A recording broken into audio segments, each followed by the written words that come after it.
Julius Caesar scene, or Rome, a street. Enter Flavius, Marullus, and certain commoners. Flavius, hence, home, you idle creatures, get you home. Is this a holiday? What? Know you not, being mechanical, you ought not walk upon a labouring day without the sign of your profession? Speak. What trade art thou? First commoner. Why, sir, a carpenter. Marullus, where is thy leather apron and thy rule? What dost thou with thy best apparel on? You, sir, what trade are you? Second commoner. Truly, sir, in respect of a fine workman, I am but, as you would say, a cobbler. Marullus. But what trade art thou? Answer me directly. Second commoner.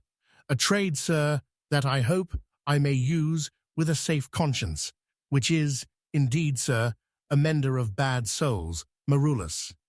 What trade, thou knave, thou naughty knave, what trade? Second commoner. Nay, I beseech you, sir, be not out with me, yet if you be out, sir, I can mend you. Marullus. What meanest thou by that? Mend me, thou saucy fellow. Second commoner. Why, sir, cobbler you? Flavius. Thou art a cobbler, art thou? Second commoner. Truly, sir, all that I live by is with the all. I meddle with no tradesmen's matters, nor women's matters, but with all. I am indeed, sir, a surgeon to old shoes. When they are in great danger, I recover them. As proper men as ever trod upon neat's leather have gone upon my handiwork. Flavius. But wherefore art not in thy shop today? Why dost thou lead these men about the streets? Second commoner. Truly, sir, to wear out their shoes, to get myself into more work. But indeed, sir, we make holiday to see Caesar and to rejoice in his triumph. Marullus. Wherefore rejoice? What conquest brings he home? What tributaries follow him to Rome? To grace, in captive bonds, his chariot wheels. You blocks, you stones, you worse than senseless things. O you hard hearts, you cruel men of Rome, knew you not Pompey? Many a time and oft have you climbed up to walls and battlements, to towers and windows, yea, to chimney-tops, your infants in your arms, and there have sat the livelong day, with patient expectation, to see great Pompey pass the streets of Rome. And when you saw his chariot but appear, have you not made an universal shout, that Tiber trembled underneath her banks, to hear the replication of your sounds made in her concave shores? And do you now put on your best attire? And do you now cull out a holiday? And do you now strew flowers in his way that comes in triumph over Pompey's blood? Be gone. Run to your houses, fall upon your knees, pray to the gods to intermit the plague that needs must light on this ingratitude. Flavius. Go, go, good countrymen, and for this fault assemble all the poor men of your sort. Draw them to Tiber banks, and weep your tears into the channel, till the lowest stream do kiss the most exalted shores of all. Exeunt all the commoners. See whether their basest metal be not moved. They vanish tongue-tied in their guiltiness. Go you down that way, towards the Capitol. This way will I disrobe the images, if you do find them decked with ceremonies. Marullus. May we do so? You know it is the feast of Lupercal. Flavius. It is no matter. Let no images be hung with Caesar's trophies. I'll about, and drive away the vulgar from the streets. So do you too, where you perceive them thick. These growing feathers, plucked from Caesar's wing, will make him fly an ordinary pitch. Who else would soar above the view of men, and keep us all in servile fearfulness? Exeunt, Scene 2, a public place. Flourish. Enter Caesar. Antony for the course, Calpurnia, Portia, Decius, Brutus, Cicero, Brutus, Cassius, and Casca. A great crowd following, among them a soothsayer, Caesar, Calpurnia, Casca. Peace, ho, Caesar speaks. Caesar, Calpurnia. Calpurnia, here, my lord. Caesar, stand you directly in Antonius's way when he doth run his course. Antonius, Antony. Caesar, my lord. Caesar, forget not in your speed, Antonius, to touch Calpurnia, for our elders say, the baron, touched in this holy chase, shake off their sterile curse. Antony, I shall remember. When Caesar says do this, it is performed. Caesar, set on, and leave no ceremony out. Flourish, soothsayer. Caesar, Caesar, ha! Who calls? Casca, bid every noise be still. Peace, yet again. Caesar, who is it in the press that calls on me? I hear a tongue, shriller than all the music, cry, Caesar, speak. Caesar is turned to hear. Soothsayer, beware the Ides of March. Caesar, what man is that? Brutus, a soothsayer bids you beware the Ides of March. Caesar, set him before me, let me see his face. Cassius, fellow, come from the throng, look upon Caesar. Caesar, what sayest thou to me now? Speak once again. Soothsayer, beware the Ides of March. Caesar, he is a dreamer. Let us leave him. Pass.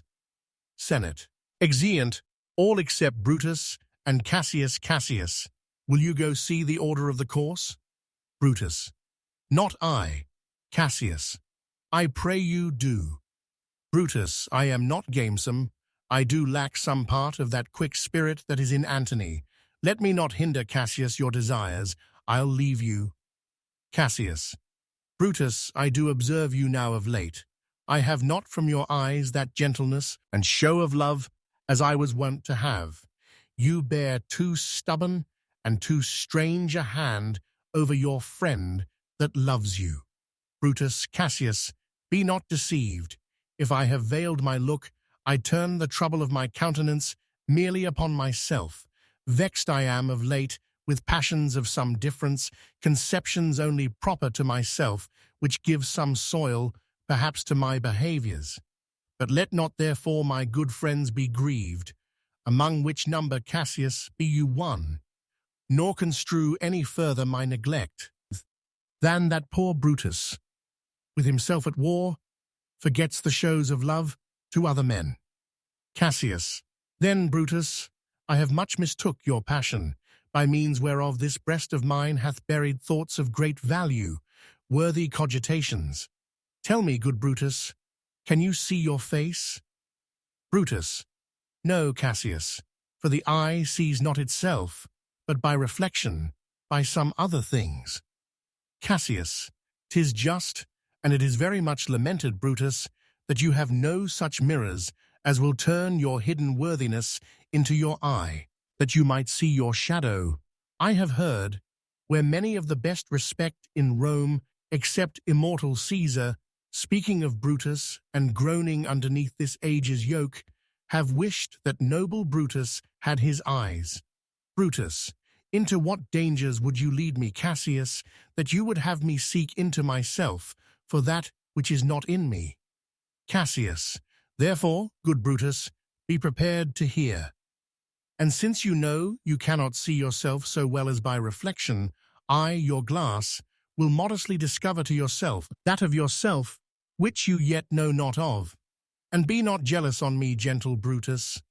Were I a common laugher, or did you too stale with ordinary oaths my love to every new protester, if you know that I do fawn on men and hug them hard and after scandal them, or if you know that I profess myself in banqueting to all the rout, then hold me dangerous.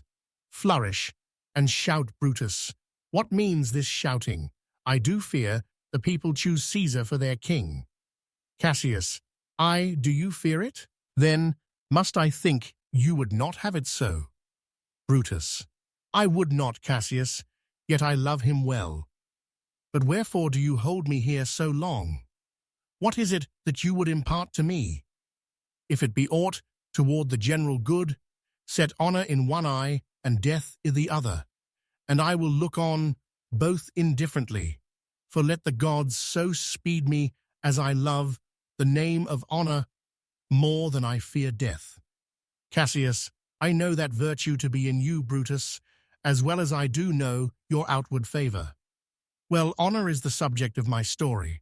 I cannot tell what you and other men think of this life, but for my single self, I had as life not be as live to be, in awe of such a thing as I myself.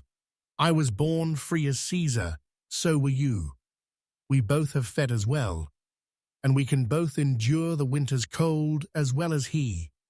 For once, upon a raw and gusty day, the troubled Tiber chafing with her shores, Caesar said to me, Darest thou, Cassius, now leap in with me into this angry flood, and swim to yonder point?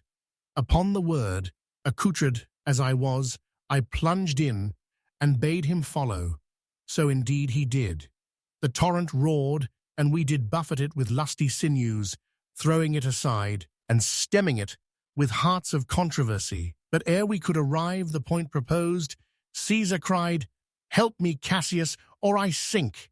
I, as Aeneas, our great ancestor, did from the flames of Troy upon his shoulder the old Anchises bear, so from the waves of Tiber did I, the tired Caesar.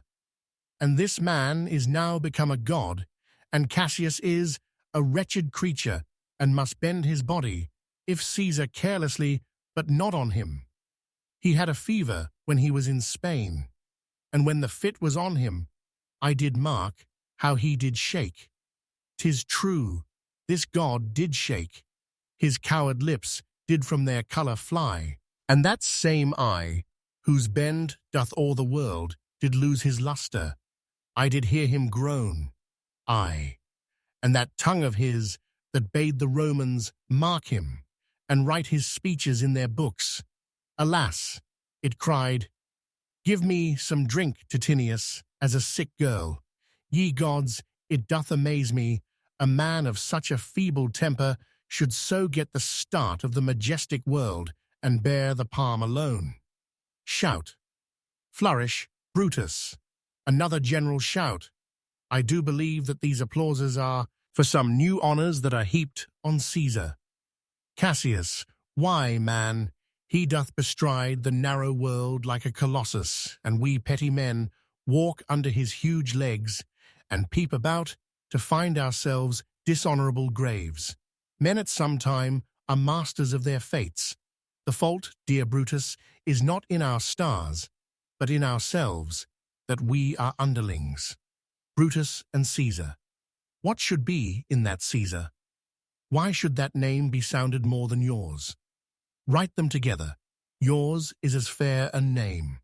Sound them, it doth become the mouth as well. Weigh them, it is as heavy. Conjure with them. Brutus will start a spirit as soon as Caesar. Now, in the names of all the gods at once, upon what meat doth this our Caesar feed, that he is grown so great? Age, thou art shamed. Rome, thou hast lost the breed of noble bloods. When went there by an age since the great flood? But it was famed with more than with one man. When could they say till now that talked of Rome, that her wide walls encompassed but one man? Now is it Rome indeed, and room enough, when there is in it but one only man. Oh, you and I have heard our fathers say, there was a Brutus once that would have brooked the eternal devil to keep his state in Rome as easily as a king. Brutus, that you do love me, I am nothing jealous. What you would work me to, I have some aim. How I have thought of this and of these times, I shall recount hereafter. For this present I would not, so with love I might entreat you, be any further moved. What you have said, I will consider. What you have to say, I will with patience hear, and find a time both meet to hear and answer such high things. Till then, my noble friend, chew upon this. Brutus had rather be a villager than to repute himself a son of Rome under these hard conditions as this time is like to lay upon us. Cassius, I am glad that my weak words have struck but thus much show of fire from Brutus. Brutus, the games are done, and Caesar is returning. Cassius, as they pass by, pluck Casca by the sleeve, and he will, after his sour fashion, tell you what hath preceded worthy note today. Re-enter Caesar and his train Brutus. I will do so. But look you, Cassius, the angry spot doth glow on Caesar's brow, and all the rest look like a chidden train. Calpurnia's cheek is pale, and Cicero looks with such ferret and such fiery eyes as we have seen him in the Capitol, being crossed in conference by some senators. Cassius Casca will tell us what the matter is. Caesar, Antonius, Antony, Caesar, Caesar. Let me have men about me that are fat, sleek-headed men, and such as sleep of nights. Yond Cassius has a lean and hungry look. He thinks too much. Such men are dangerous. Antony, fear him not, Caesar. He's not dangerous. He is a noble Roman and well given. Caesar, would he were fatter, but I fear him not. Yet if my name were liable to fear, I do not know the man I should avoid so soon as that spare Cassius. He reads much. He is a great observer, and he looks quite through the deeds of men. He loves no plays, as thou dost, Antony. He hears no music. Seldom he smiles, and smiles in such a sort as if he mocked himself and scorned his spirit that could be moved to smile at anything. Such men as he be never at heart's ease, whiles they behold a greater than themselves, and therefore are they very dangerous. I rather tell thee what is to be feared than what I fear. For always I am Caesar.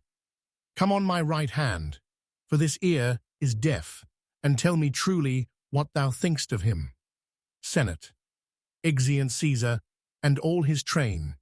But Casca, Casca, you pulled me by the cloak. Would you speak with me? Brutus, I, Casca, tell us what hath chanced today, that Caesar looks so sad. Casca, why, you were with him, were you not? Brutus, I should not then ask Casca what had chanced. Casca, why, there was a crown offered him, and being offered him, he put it by with the back of his hand, thus, and then the people fell a-shouting. Brutus, what was the second noise for? Casca, why, for that too. Cassius, they shouted thrice. What was the last cry for? Casca, why, for that too. Brutus, was the crown offered him thrice. Casca, aye, marry was it, and he put it by thrice, every time gentler than other, and at every putting by, mine honest neighbours shouted. Cassius, who offered him the crown? Casca, why, Antony, Brutus? Tell us the manner of it, gentle Casca. Casca, I can as well be hanged as tell the manner of it. It was mere foolery, I did not mark it. I saw Mark Antony offer him a crown, yet 'twas not a crown neither. 'Twas one of these coronets, and as I told you, he put it by once. But for all that, to my thinking, he would fain have had it. Then he offered it to him again. Then he put it by again. But to my thinking, he was very loath to lay his fingers off it. And then he offered it the third time. He put it the third time by. And still as he refused it, the rabblement hooted and clapped their chapped hands and threw up their sweaty nightcaps and uttered such a deal of stinking breath because Caesar refused the crown that it had almost choked Caesar, for he swundered and fell down at it. And for mine own part, I durst not laugh, for fear of opening my lips and receiving the bad air. Cassius, but soft, I pray you, what, did Caesar swound?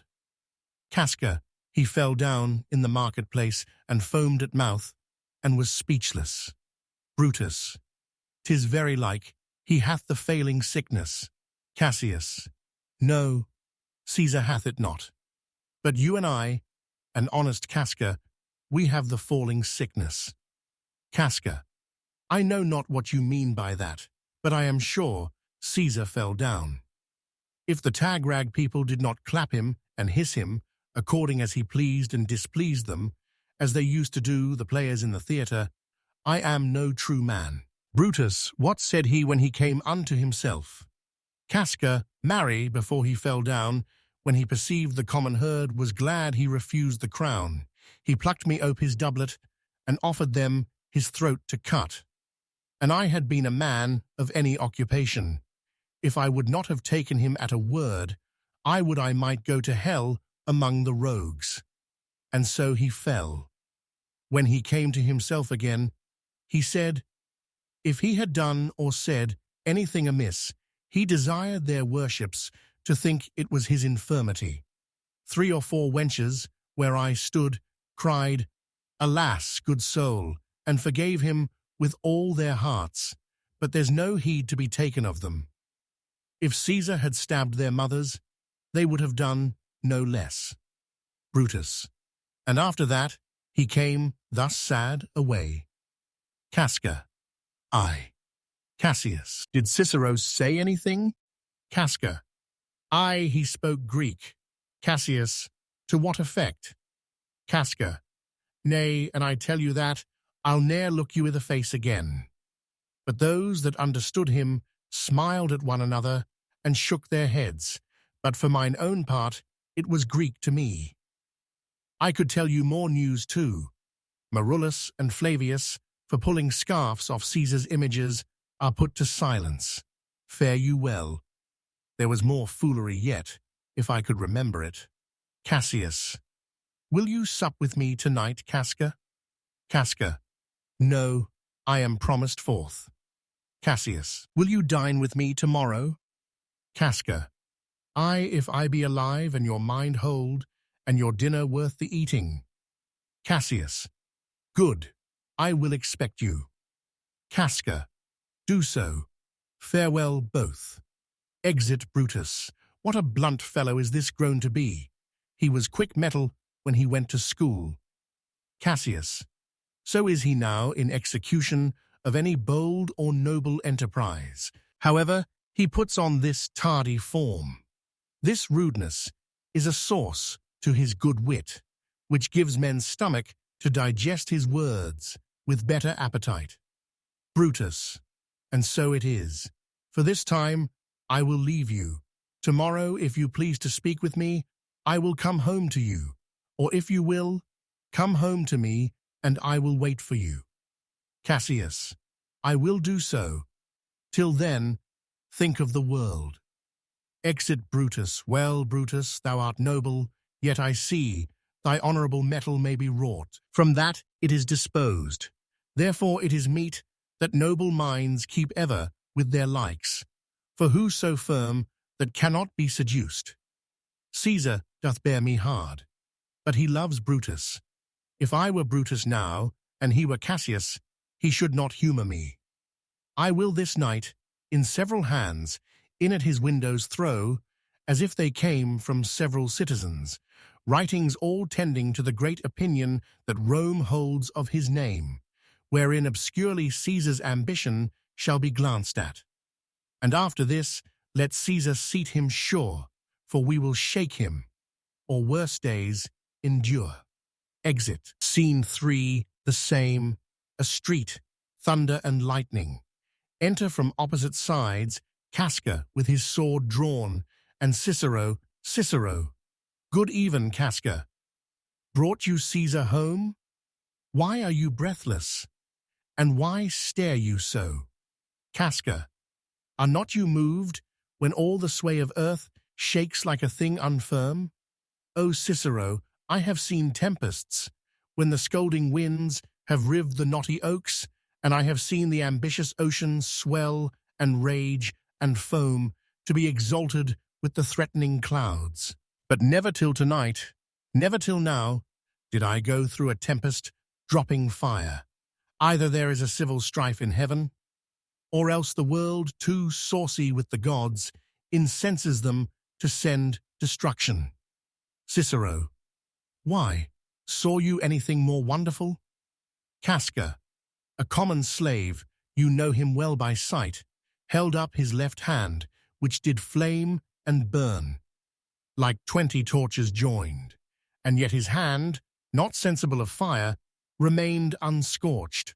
Besides, I had not since put up my sword.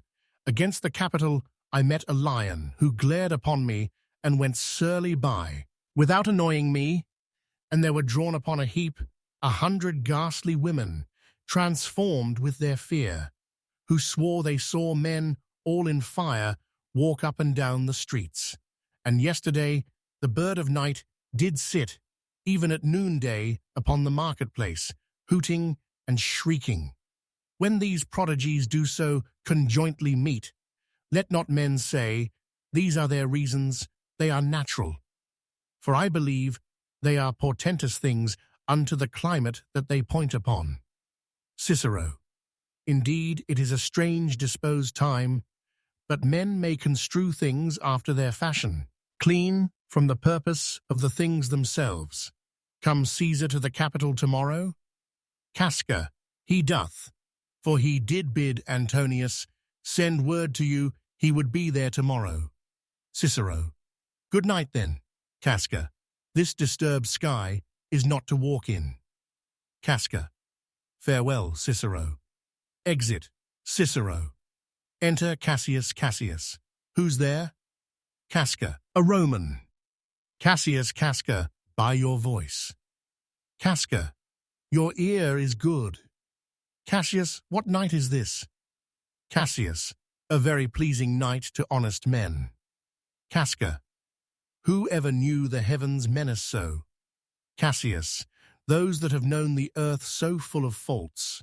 For my part, I have walked about the streets, submitting me unto the perilous night, and thus unbraced, Casca, as you see, have bared my bosom to the thunderstone. And when the cross, blue lightning seemed to open the breast of heaven, I did present myself, even in the aim, and very flash of it. Casca. But wherefore did you so much tempt the heavens? It is the part of men to fear and tremble, when the most mighty gods by tokens send such dreadful heralds to astonish us. Cassius, you are dull, Casca, and those sparks of life that should be in a Roman you do want, or else you use not. You look pale, and gaze, and put on fear, and cast yourself in wonder, to see the strange impatience of the heavens. But if you would consider the true cause, why all these fires, why all these gliding ghosts, why birds and beasts from quality and kind, why old men fool and children calculate, why all these things change from their ordinance, their natures and preformed faculties to monstrous quality, why you shall find that heaven hath infused them with these spirits, to make them instruments of fear and warning unto some monstrous state. Now could I, Casca, name to thee a man, most like this dreadful night, that thunders, lightens, opens graves, and roars, as doth the lion in the Capitol, a man no mightier than thyself or me, in personal action, yet prodigious grown and fearful as these strange eruptions are. Casca. 'Tis Caesar that you mean, is it not, Cassius? Cassius. Let it be who it is, for Romans now have thews and limbs like to their ancestors. But woe the while, our fathers' minds are dead, and we are governed with our mothers' spirits. Our yoke and sufferance show us womanish.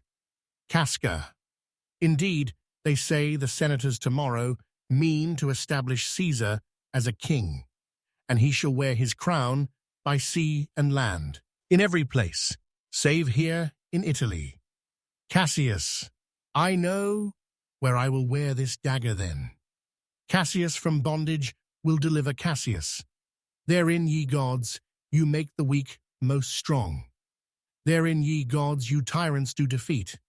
Nor stony tower, nor walls of beaten brass, nor airless dungeon, nor strong links of iron, can be retentive to the strength of spirit.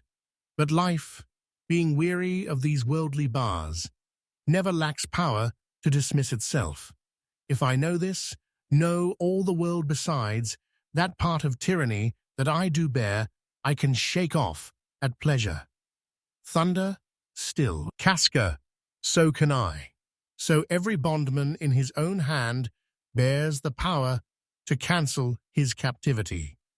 Cassius, and why should Caesar be a tyrant then? Poor man, I know he would not be a wolf, but that he sees the Romans are but sheep. He were no lion, were not Romans hinds. Those that with haste will make a mighty fire, begin it with weak straws. What trash is Rome, what rubbish and what offal, when it serves for the base matter to illuminate so vile a thing as Caesar. But, O grief, where hast thou led me? I perhaps speak this before a willing bondman? Then I know my answer must be made. But I am armed, and dangers are to me indifferent. Casca, you speak to Casca, and to such a man that is no fleering telltale. Hold my hand, be factious for redress of all these griefs, and I will set this foot of mine as far as who goes farthest. Cassius, there's a bargain made. Now know you, Casca, I have moved already. Some certain of the noblest-minded Romans, to undergo with me an enterprise of honorable dangerous consequence, and I do know by this they stay for me in Pompey's porch. For now, this fearful night, there is no stir or walking in the streets, and the complexion of the element, in favours like the work we have in hand, most bloody, fiery, and most terrible. Casca, stand close a while, for here comes one in haste. Cassius, 'tis Cinna, I do know him by his gait, he is a friend. Enter, Cinna. Cinna, where haste you so? Cinna, to find out you. Who's that? Metellus Cimber? Cassius, no, it is Casca, one incorporate to our attempts. Am I not stayed for, Cinna? Cinna, I am glad on't. What a fearful night is this. There's 2 or 3 of us have seen strange sights. Cassius, am I not stayed for? Tell me. Cinna, yes, you are. O Cassius, if you could, but win the noble Brutus to our party. Cassius, be you content, good Cinna, take this paper, and look, you lay it in the praetor's chair, where Brutus may but find it, and throw this in, at his window. Set this up with wax upon old Brutus' statue. All this done, repair to Pompey's porch, where you shall find us. Is Decius Brutus and Trebonius there? Cinna, all but Metellus Cimber, and he's gone to seek you at your house. Well, I will hie, and so bestow these papers as you bade me. Cassius, that done, repair to Pompey's theatre. Exit Cinna. Come, Casca, you and I will yet ere day see Brutus at his house. 3 parts of him is ours already, and the man entire, upon the next encounter, yields him ours. Casca, oh, he sits high in all the people's hearts, and that which would appear offence in us, his countenance, like richest alchemy, will change to virtue and to worthiness. Cassius, him, and his worth, and our great need of him, you have right well conceited.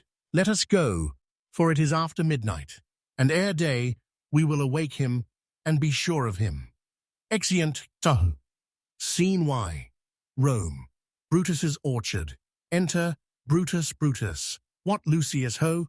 I cannot, by the progress of the stars, give guess how near to day. Lucius, I say, I would it were my fault to sleep so soundly. When, Lucius, when? Awake, I say. What, Lucius? Enter Lucius. Lucius, called you my lord? Brutus. Get me a taper in my study, Lucius. When it is lighted, come and call me here. Lucius. I will, my lord. Exit Brutus. It must be by his death, and for my part, I know no personal cause to spurn at him, but for the general. He would be crowned. How that might change his nature, there's the question. It is the bright day that brings forth the adder, and that craves wary walking. Crown him, that. And then, I grant, we put a sting in him, that at his will he may do danger with. The abuse of greatness is when it disjoins remorse from power. And, to speak truth of Caesar, I have not known when his affections swayed more than his reason, but 'tis a common proof that lowliness is young ambition's ladder, whereto the climber upward turns his face. But when he once attains the upmost round, he then unto the ladder turns his back, looks in the clouds, scorning the base degrees by which he did ascend. So Caesar may.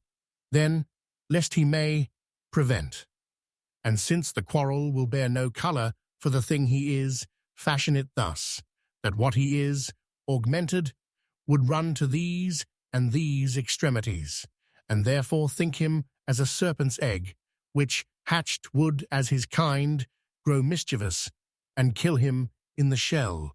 Re-enter Lucius Lucius. The taper burneth in your closet, sir.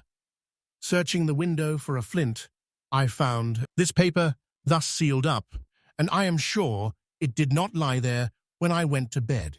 Gives him the letter Brutus. Get you to bed again. It is not day. Is not tomorrow, boy? The Ides of March, Lucius. I know not, sir. Brutus. Look in the calendar, and bring me word. Lucius. I will, sir. Exit Brutus. The exhalations whizzing in the air give so much light that I may read by them. Opens the letter and reads, Brutus, thou sleepst. Awake and see thyself.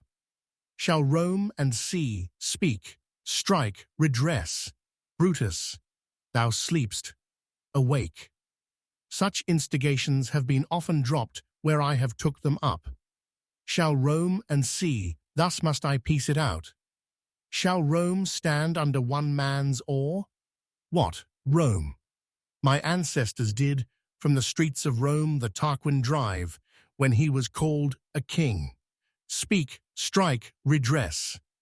Am I entreated to speak and strike? O Rome, I make thee promise, if the redress will follow, thou receivest thy full petition at the hand of Brutus. Re-enter Lucius Lucius. Sir, March is wasted 14 days, knocking within Brutus. 'Tis good.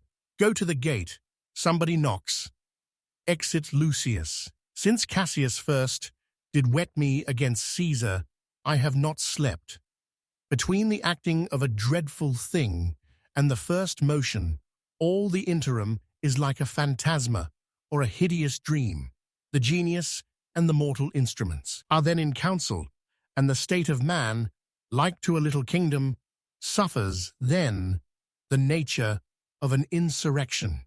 Re-enter Lucius Lucius. Sir, 'tis your brother Cassius at the door, who doth desire to see you. Brutus.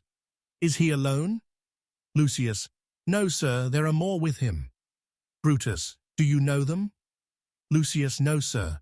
Their hats are plucked about their ears, and half their faces buried in their cloaks, that by no means I may discover them by any mark of favour. Brutus. Let 'em enter. Exit Lucius. They are the faction. O conspiracy, shamest thou to show thy dangerous brow by night, when evils are most free? O then by day, where wilt thou find a cavern dark enough to mask thy monstrous visage? Seek none, conspiracy, hide it in smiles and affability. For if thou path thy native semblance on, not Erebus itself were dim enough to hide thee from prevention. Enter the conspirators, Cassius, Cascasi, Decius Brutus, Cinna, Metellus Cimber, and Trebonius Cassius. I think we are too bold upon your rest. Good morrow, Brutus. Do we trouble you? Brutus. I have been up this hour, awake all night. Know I these men that come along with you? Cassius. Yes, every man of them, and no man here but honours you. And every one doth wish you had but that opinion of yourself which every noble Roman bears of you. This is Trebonius. Brutus. He is welcome hither. Cassius. This Decius Brutus. Brutus. He is welcome too. Cassius. This Casca. This Cinna. And this Metellus Cimber. Brutus. They are all welcome. What watchful cares do interpose themselves betwixt your eyes and night? Cassius. Shall I entreat a word?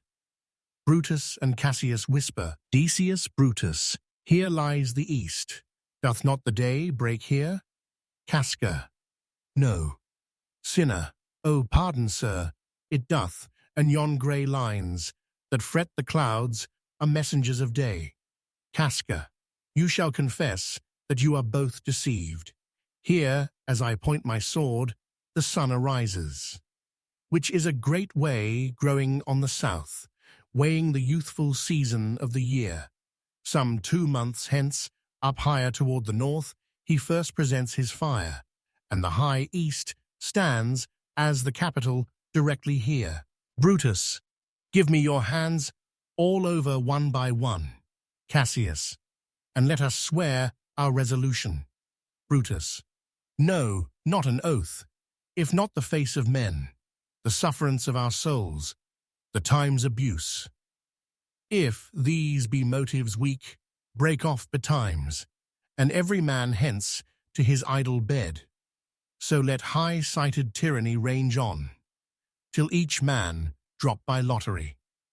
But if these, as I am sure they do, bear fire enough to kindle cowards and to steal with valour the melting spirits of women, then, countrymen, what need we any spur but our own cause, to prick us to redress?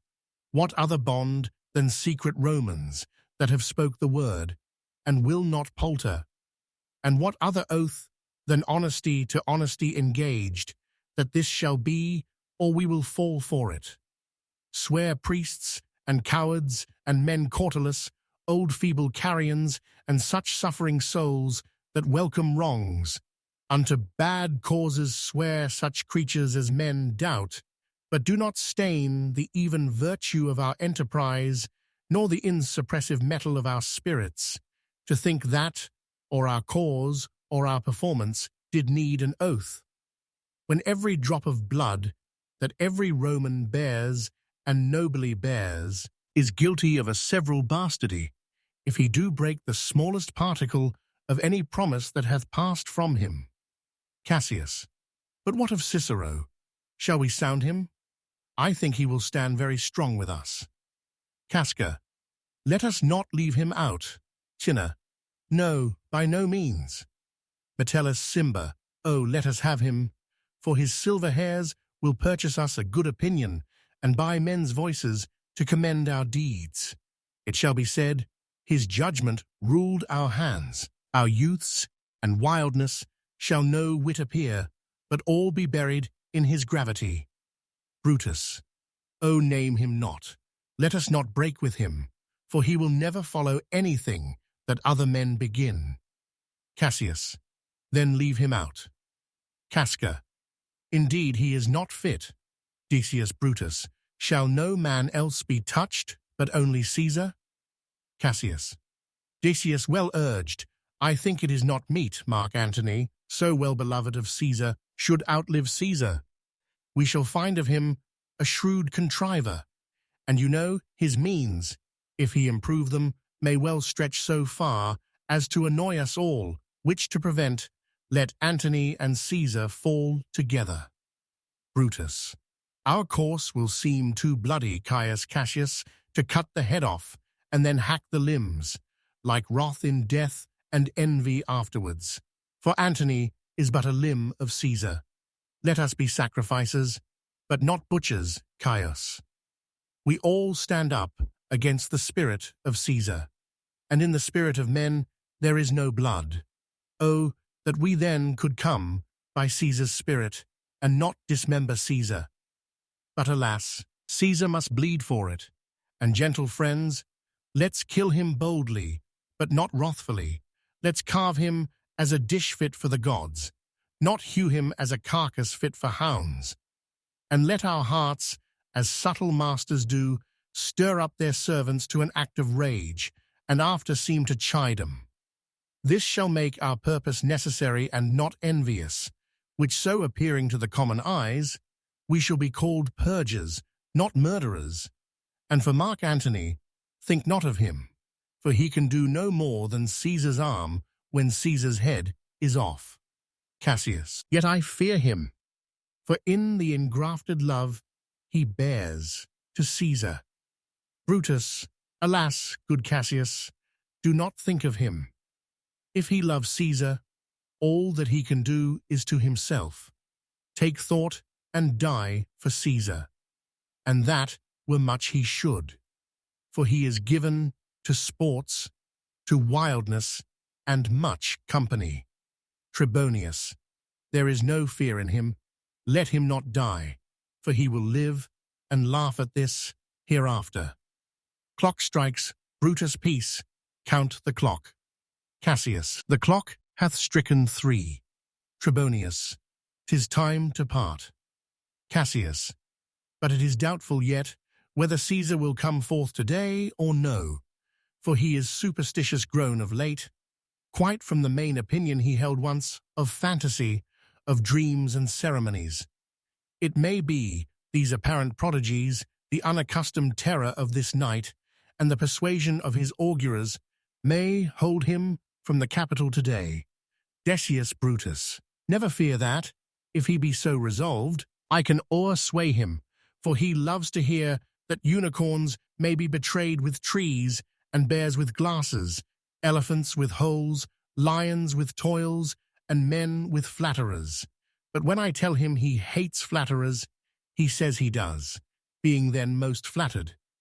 Let me work, for I can give his humour the true bent, and I will bring him to the Capitol. Cassius. Nay, we will all of us be there to fetch him. Brutus. By the 8th hour, is that the uttermost? Sinner. Be that the uttermost, and fail not then.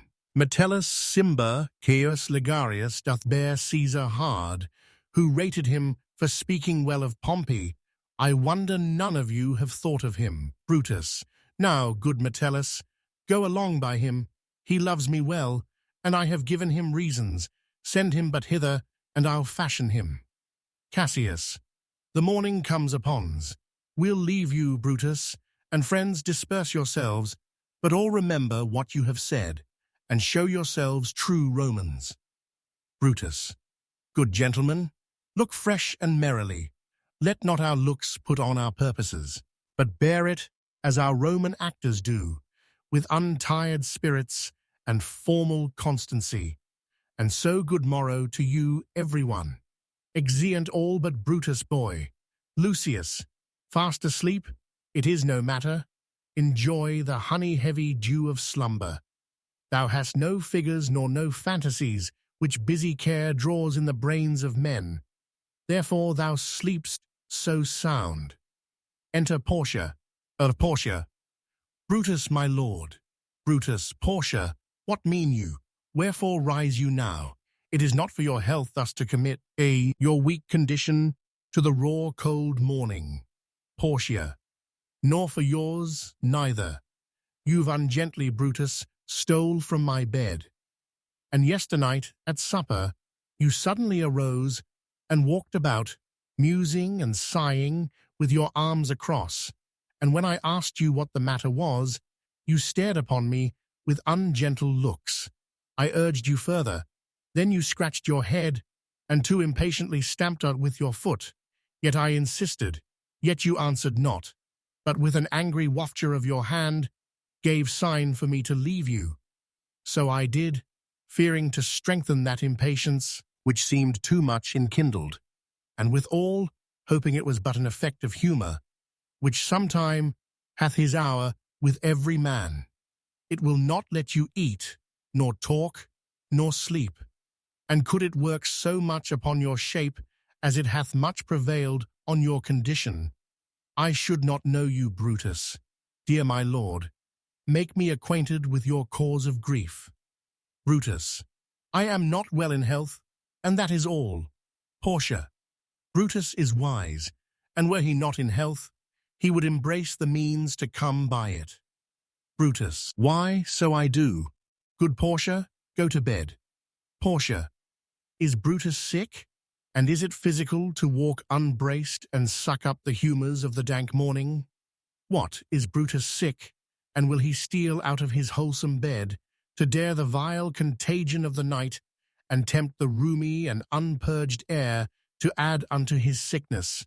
No, my Brutus, you have some sick offence within your mind, which by the right and virtue of my place I ought to know of, and upon my knees I charm you by my once commended beauty, by all your vows of love, and that great vow which did incorporate and make us one, that you unfold to me yourself, your half, why you are heavy, and what men tonight have had to resort to you.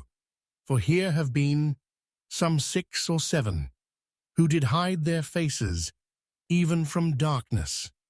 Brutus. Kneel not, gentle Portia. Portia. I should not need, if you were gentle, Brutus. Within the bond of marriage, tell me, Brutus, is it expected I should know no secrets that appertain to you? Am I yourself, but as it were, in sort or limitation, to keep with you at meals, comfort your bed, and talk to you sometimes? Dwell I but in the suburbs of your good pleasure? If it be no more, Portia is Brutus's harlot, not his wife.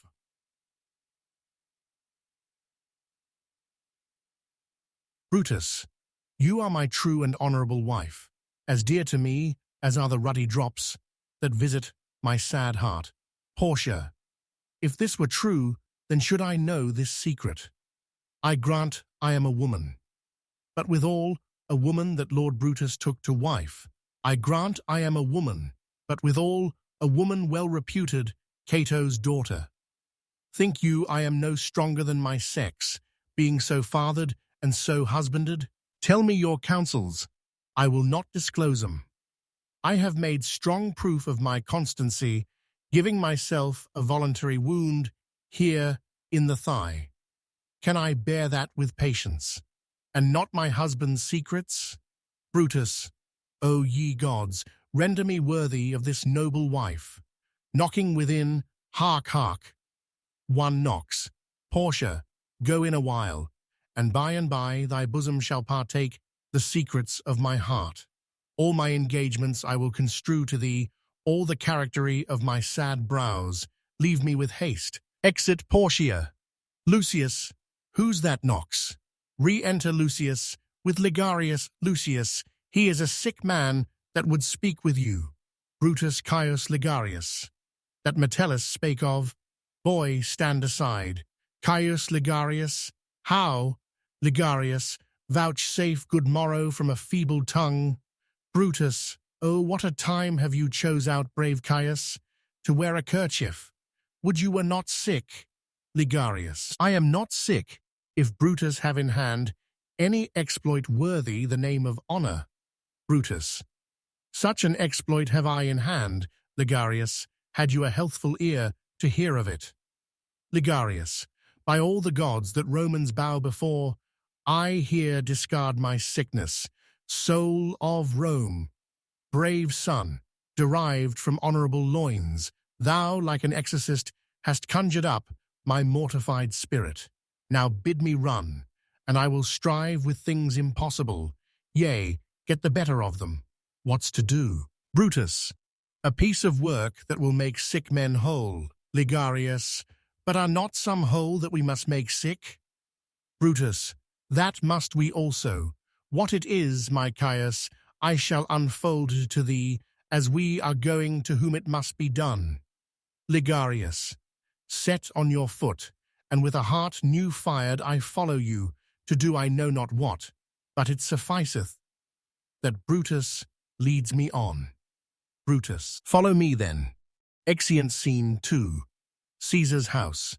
Thunder and lightning. Enter Caesar, in his nightgown Caesar, nor heaven nor earth have been at peace tonight.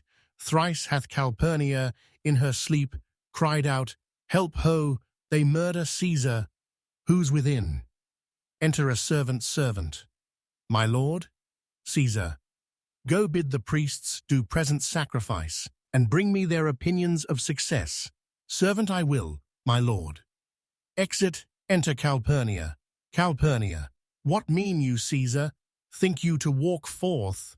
You shall not stir out of your house today. Caesar. Caesar shall forth. The things that threatened me ne'er looked but on my back.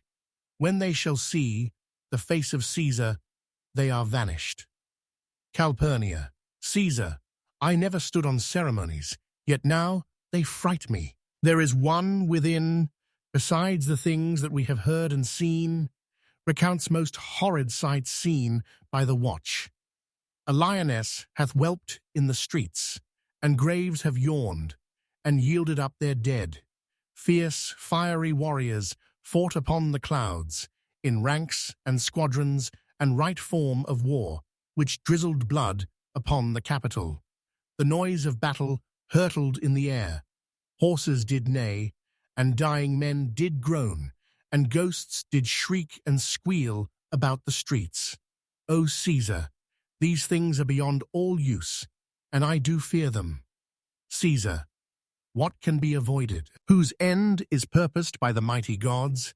Yet Caesar shall go forth, for these predictions are to the world in general as to Caesar. Calpurnia, when beggars die, there are no comets seen. The heavens themselves blaze forth the death of princes. Caesar, cowards die many times before their deaths. The valiant never taste of death but once. Of all the wonders that I yet have heard, it seems to me most strange that men should fear, seeing that death, a necessary end, will come when it will come. Re-enter servant. What say the augurers? Servant, they would not have you to stir forth today. Plucking the entrails of an offering forth, they could not find a heart within the beast. Caesar, the gods do this in shame of cowardice. Caesar should be a beast without a heart, if he should stay at home today for fear. No, Caesar shall not. Danger knows full well that Caesar is more dangerous than he. We are two lions littered in one day, and I the elder and more terrible, and Caesar shall go forth. Calpurnia, alas, my lord, your wisdom is consumed in confidence. Do not go forth today. Call it my fear that keeps you in the house and not your own. We'll send Mark Antony to the Senate house, and he shall say, You are not well today. Let me, upon my knee, prevail in this. Caesar, Mark Antony shall say I am not well, and for thy humour I will stay at home. Enter Decius Brutus. Here's Decius Brutus, he shall tell them so. Decius Brutus, Caesar, all hail. Good morrow, worthy Caesar. I come to fetch you to the Senate house. Caesar, and you are come in very happy time, to bear my greeting to the senators, and tell them that I will not come today. Cannot is false, and that I dare not falser. I will not come today. Tell them so, Decius. Calpurnia, say he is sick. Caesar, shall Caesar send a lie? Have I in conquest stretched mine arm so far, to be afraid to tell greybeards the truth? Decius, go tell them Caesar will not come. Decius Brutus, most mighty Caesar, let me know some cause, lest I be laughed at when I tell them so. Caesar, the cause is in my will. I will not come. That is enough to satisfy the Senate. But for your private satisfaction, because I love you, I will let you know. Calpurnia here, my wife, stays me at home. She dreamt tonight she saw my statue, which like a fountain with 100 spouts did run pure blood, and many lusty Romans came smiling and did bathe their hands in it. And these does she apply for warnings and portents, and evils imminent, and on her knee hath begged that I will stay at home today. Decius Brutus, this dream is all amiss interpreted. It was a vision fair and fortunate.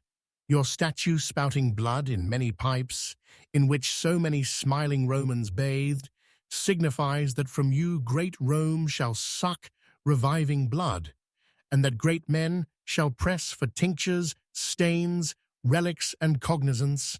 This, by Calpurnia's dream, is signified. Caesar, and this way have you well expounded it.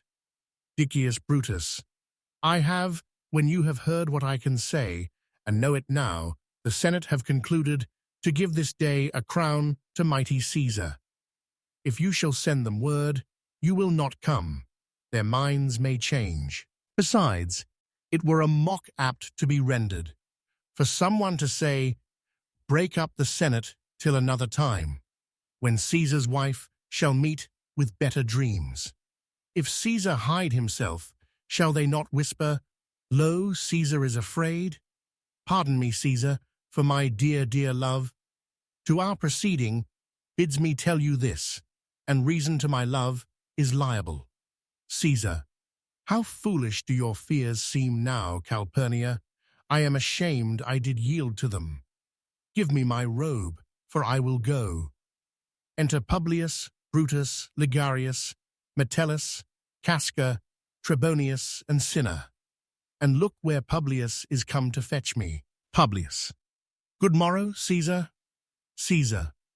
Welcome, Publius. What, Brutus, are you stirred so early too? Good morrow, Casca. Caius Ligarius. Caesar was ne'er so much your enemy as that same ague which hath made you lean. What is it o'clock? Brutus Caesar, 'tis struck an 8. Caesar, I thank you for your pains and courtesy. Enter Antony. See, Antony, that revels longer nights, is notwithstanding up. Good morrow, Antony, Antony. So to most noble Caesar, Caesar, bid them prepare within. I am to blame to be thus waited for. Now, Cinna, now, Metellus. What, Trebonius? I have an hour's talk in store for you. Remember that you call on me today. Be near me, that I may remember you. Trebonius, Caesar, I will. Aside, and so near will I be, that your best friends shall wish I had been further. Caesar, good friends, go in and taste some wine with me, and we, like friends, will straightway go together. Brutus, aside, that every like is not the same, O Caesar, the heart of Brutus yearns to think upon. Exeunt sit in scene 3, a street near the Capitol. Enter Artemidorus, reading a paper. Artemidorus, Caesar, beware of Brutus. Take heed of Cassius. Come not near Casca. Have an eye to Cinna. Trust not Trebonius. Mark well Metellus Cimber. Decius Brutus loves thee not. Thou hast wronged Caius Ligarius. There is but one mind in all these men, and it is bent against Caesar. If thou beest not immortal, look about you. Security gives way to conspiracy. The mighty gods defend thee. Thy lover, Artemidorus. Here will I stand till Caesar pass along, and as a suitor will I give him this. My heart laments that virtue cannot live out of the teeth of emulation. If thou read this, O Caesar, thou mayest live. If not, the fates with traitors do contrive. Exit scene 4. Another part of the same street, before the house of Brutus. Enter Portia and Lucius Portia. I prithee, boy, run to the Senate house. Stay not to answer me, but get thee gone. Why dost thou stay, Lucius? To know my errand, madam. Portia, I would have had thee there, and here again, ere I can tell thee what thou shouldst do there. O Constancy, be strong upon my side, set a huge mountain tween my heart and tongue. I have a man's mind, but a woman's might. How hard it is for women to keep counsel. Art thou here yet? Lucius, Madam, what should I do? Run to the capital and nothing else? And so return to you and nothing else? Portia, yes, bring me word, boy, if thy lord look well, for he went sickly forth, and take good note, what Caesar doth, what suitors press to him. Hark, boy, what noise is that? Lucius, I hear none, madam. Portia, prithee, listen well. I heard a bustling rumour, like a fray, and the wind brings it from the capital. Lucius, sooth, madam, I hear nothing. Enter the soothsayer. Portia, come hither, fellow. Which way hast thou been? Soothsayer, at mine own house, good lady. Portia, what is it o'clock? Soothsayer, about the 9th hour, lady. Portia, is Caesar yet gone to the capital? Soothsayer, madam, not yet. I go to take my stand, to see him pass on to the capital. Portia, thou hast some suit to Caesar, hast thou not?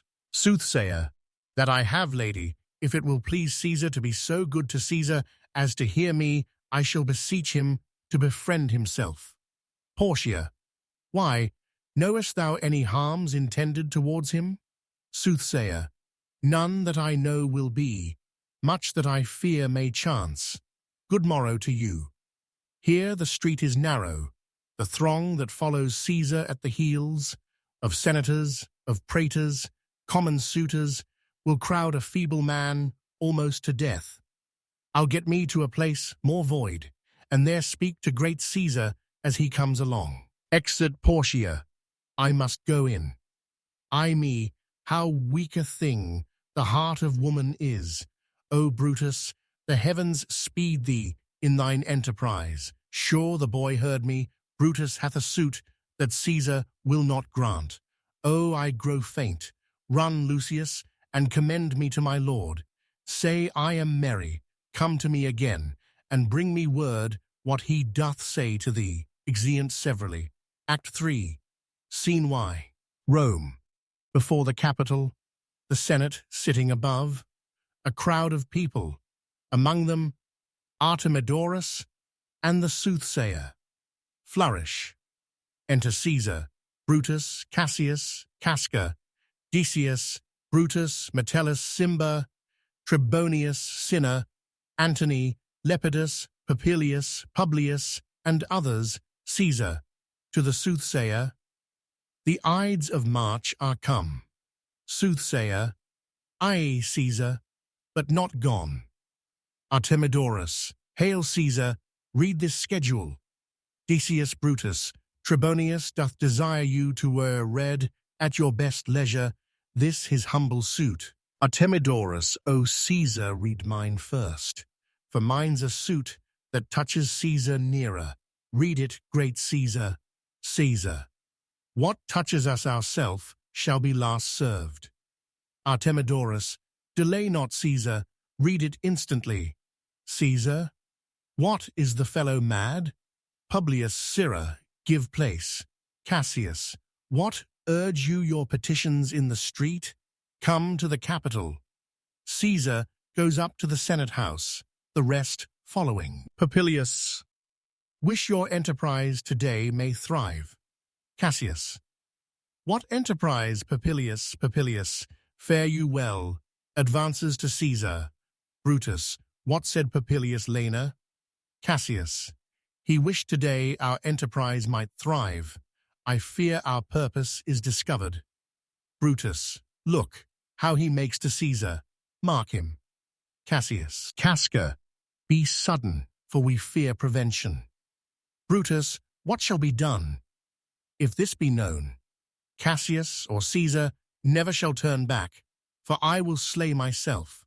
Brutus, Cassius, be constant. Papilius, Lena speaks not of our purposes, for look, he smiles, and Caesar doth not change. Cassius, Trebonius knows his time, for look you, Brutus, he draws Mark Antony out of the way. Exeunt Antony, and Trebonius, Decius Brutus, where is Metellus Cimber? Let him go, and presently prefer his suit to Caesar. Brutus, he is addressed. Press near, and second him. Cinna, Casca, you are the first that rears your hand. Caesar, are we all ready? What is now amiss that Caesar and his Senate must redress? Metellus Cimber, most high, most mighty, and most puissant Caesar, Metellus Cimber throws before thy seat an humble heart, kneeling Caesar. I must prevent thee, Cimber. These couchings and these lowly courtesies might fire the blood of ordinary men, and turn pre-ordinance and first decree into the law of children. Be not fond to think that Caesar bears such rebel blood that will be thawed from the true quality with that which melteth fools. I mean sweet words, low crooked courtesies, and base spaniel fawning. Thy brother, by decree, is banished.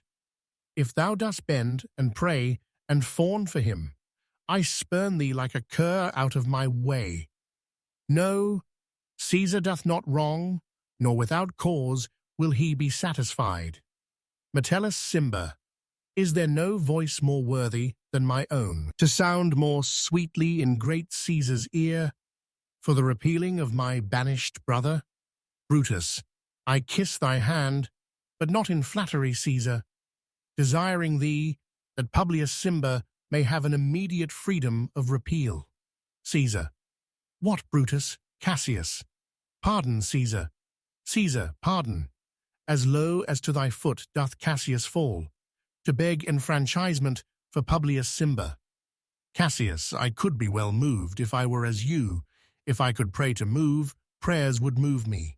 But I am constant as the northern star, of whose true fixed and resting quality there is no fellow in the firmament. The skies are painted with unnumbered sparks.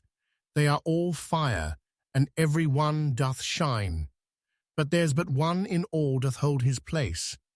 So in the world, 'tis furnished well with men, and men are flesh and blood, and apprehensive. Yet in the number I do know but one that unassailable holds on his rank, unshaked of motion, and that I am he. Let me a little show it, even in this, that I was constant Cimber should be banished, and constant do remain to keep him so.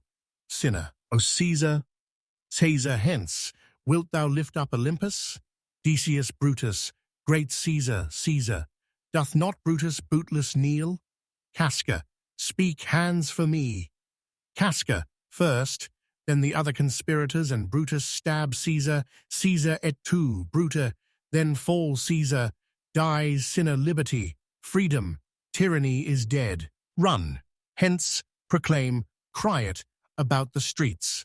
Cassius sum to the common pulpits, and cry out, liberty, freedom, and enfranchisement.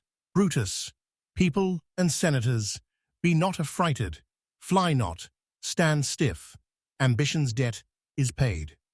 Casca, go to the pulpit, Brutus, Decius Brutus, and Cassius too. Brutus, where's Publius? Sinner, here, quite confounded with this mutiny.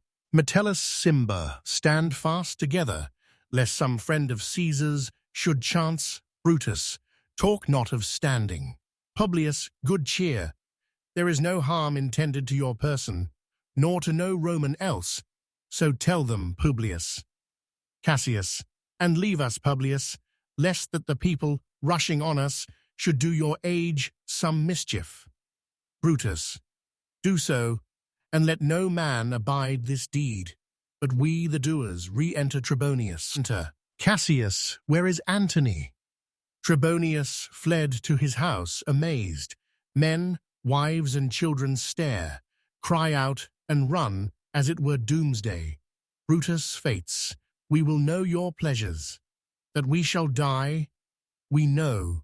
'Tis but the time, and drawing days out, that men stand upon. Cassius, why, he that cuts off 20 years of life, cuts off so many years of fearing death.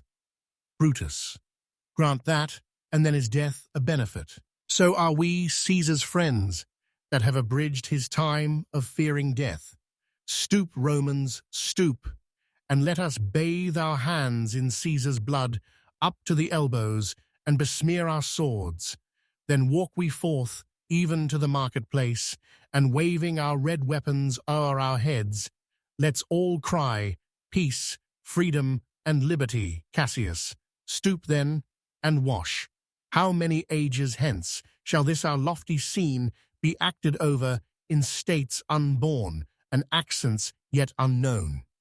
Brutus, how many times shall Caesar bleed in sport that now, on Pompey's basis, lies along, no worthier than the dust? Cassius, so oft as that shall be, so often shall the knot of us be called, the men that gave their country liberty. Decius Brutus, what, shall we forth? Cassius, aye, every man away. Brutus shall lead, and we will grace his heels with the most boldest and best hearts of Rome. Enter a servant. Brutus, soft, who comes here? A friend of Antony's. Servant, thus, Brutus, did my master bid me kneel. Thus did Mark Antony bid me fall down, and being prostrate, thus he bade me say, Brutus is noble, wise, valiant, and honest. Caesar was mighty, bold, royal, and loving. Say I love Brutus, and I honor him. Say I feared Caesar, honored him, and loved him. If Brutus will vouchsafe that Antony may safely come to him, and be resolved, how Caesar hath deserved to lie in death, Mark Antony shall not love Caesar dead so well as Brutus living, but will follow the fortunes and affairs of noble Brutus, thorough the hazards of this untrod state, with all true faith. So, says my master Antony, Brutus, thy master is a wise and valiant Roman. I never thought him worse. Tell him, so please him come unto this place, he shall be satisfied, and by my honor depart untouched. Servant, I'll fetch him presently. Exit Brutus. I know that we shall have him well to friend. Cassius, I wish we may, but yet have I a mind that fears him much, and my misgiving still falls shrewdly to the purpose. Brutus, but here comes Antony. Re-enter Antony. Welcome, Mark Antony. Antony, O mighty Caesar, dost thou lie so low?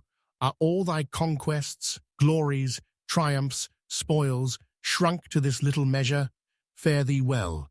I know not, gentlemen, what you intend. Who else must be let blood? Who else is rank? If I myself, there is no hour so fit as Caesar's death hour, nor no instrument of half that worth as those your swords made rich with the most noble blood of all this world. I do beseech ye, if you bear me hard, now whilst your purpled hands do reek and smoke, fulfill your pleasure, live 1,000 years. I shall not find myself so apt to die. No place will please me so, no mean of death, as here by Caesar and by you cut off, the choice and master spirits of this age.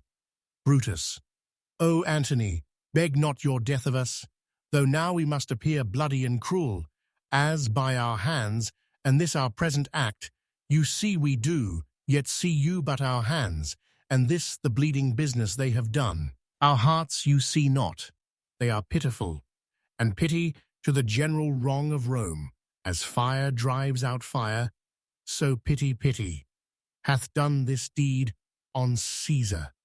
For your part, to you our swords have leaden points, Mark Antony, our arms in strength of malice, and our hearts of brother's temper, do receive you in, with all kind love, good thoughts, and reverence.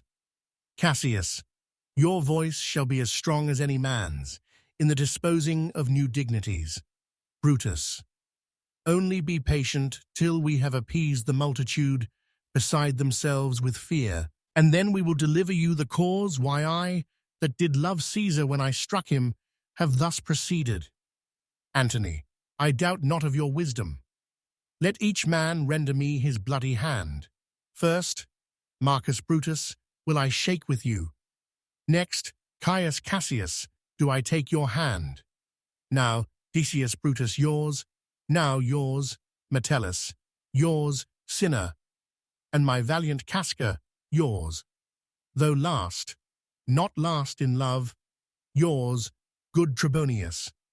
Gentlemen all, alas, what shall I say? My credit now stands on such slippery ground that one of two bad ways you must conceit me, either a coward or a flatterer. That I did love thee, Caesar, oh, 'tis true. If then thy spirit look upon us now, shall it not grieve thee dearer than thy death, to see thy Anthony making his peace, shaking the bloody fingers of thy foes, most noble, in the presence of thy corse? Had I as many eyes as thou hast wounds, weeping as fast as they stream forth thy blood, it would become me better than to close in terms of friendship with thine enemies. Pardon me, Julius. Here wast thou bade, brave heart, here didst thou fall, and here thy hunters stand, signed in thy spoil, and crimsoned she in thy lethe. O world, thou wast the forest to this heart, and this indeed, O world, the heart of thee. How like a deer, strucken by many princes, dost thou here lie, Cassius, Mark Antony, Antony. Pardon me, Caius Cassius, the enemies of Caesar shall say this. Then, in a friend, it is cold modesty. Cassius, I blame you not for praising Caesar so, but what compact mean you to have with us? Will you be pricked in number of our friends, or shall we on, and not depend on you? Antony, therefore I took your hands, but was, indeed, swayed from the point by looking down on Caesar. Friends am I with you all, and love you all, upon this hope that you shall give me reasons why and wherein Caesar was dangerous. Brutus, or else were this a savage spectacle. Our reasons are so full of good regard, that were you, Antony, the son of Caesar, you should be satisfied. Antony, that's all I seek, and am moreover suitor that I may produce his body to the marketplace, and in the pulpit, as becomes a friend, speak in the order of his funeral. Brutus, you shall, Mark Antony. Cassius, Brutus, a word with you. Aside to Brutus, you know not what you do not consent that Antony speak in his funeral. Know you how much the people may be moved by that which he will utter?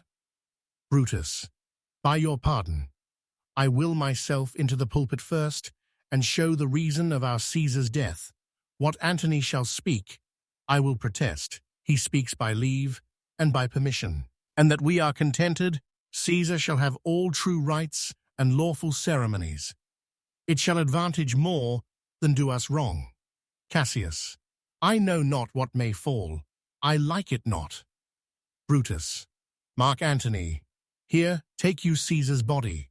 You shall not in your funeral speech blame us, but speak all good you can devise of Caesar, and say you do't by our permission, else shall you not have any hand at all about his funeral, and you shall speak in the same pulpit whereto I am going, after my speech is ended. Antony, be it so, I do desire no more.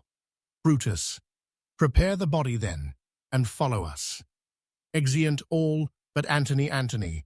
O pardon me, thou bleeding piece of earth, that I am meek and gentle with these butchers. Thou art the ruins of the noblest man that ever lived in the tide of times. Woe to the hand that shed this costly blood. Over thy wounds now do I prophesy, which, like dumb mouths, do ope their ruby lips, to beg the voice and utterance of my tongue. A curse shall light upon the limbs of men. Domestic fury and fierce civil strife shall cumber all the parts of Italy. Blood and destruction shall be so in use, and dreadful objects so familiar, that mothers shall but smile when they behold their infants quartered with the hands of war. All pity choked with custom of fell deeds, and Caesar's spirit, ranging for revenge, with 8 by his side come hot from hell, shall in these confines with a monarch's voice cry havoc and let slip the dogs of war, that this foul deed shall smell above the earth, with carrion men, groaning for burial. Enter a servant. You serve Octavius Caesar, do you not? Servant I do, Mark Antony.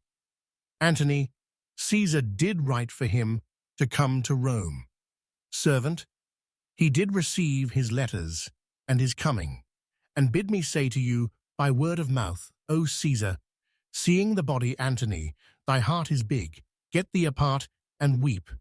Passion, I see, is catching. For mine eyes, seeing those beads of sorrow stand in thine, began to water. Is thy master coming? Servant, he lies tonight within 7 leagues of Rome. Antony, post back with speed, and tell him what hath chanced. Here is a mourning Rome, a dangerous Rome, no Rome of safety for Octavius yet.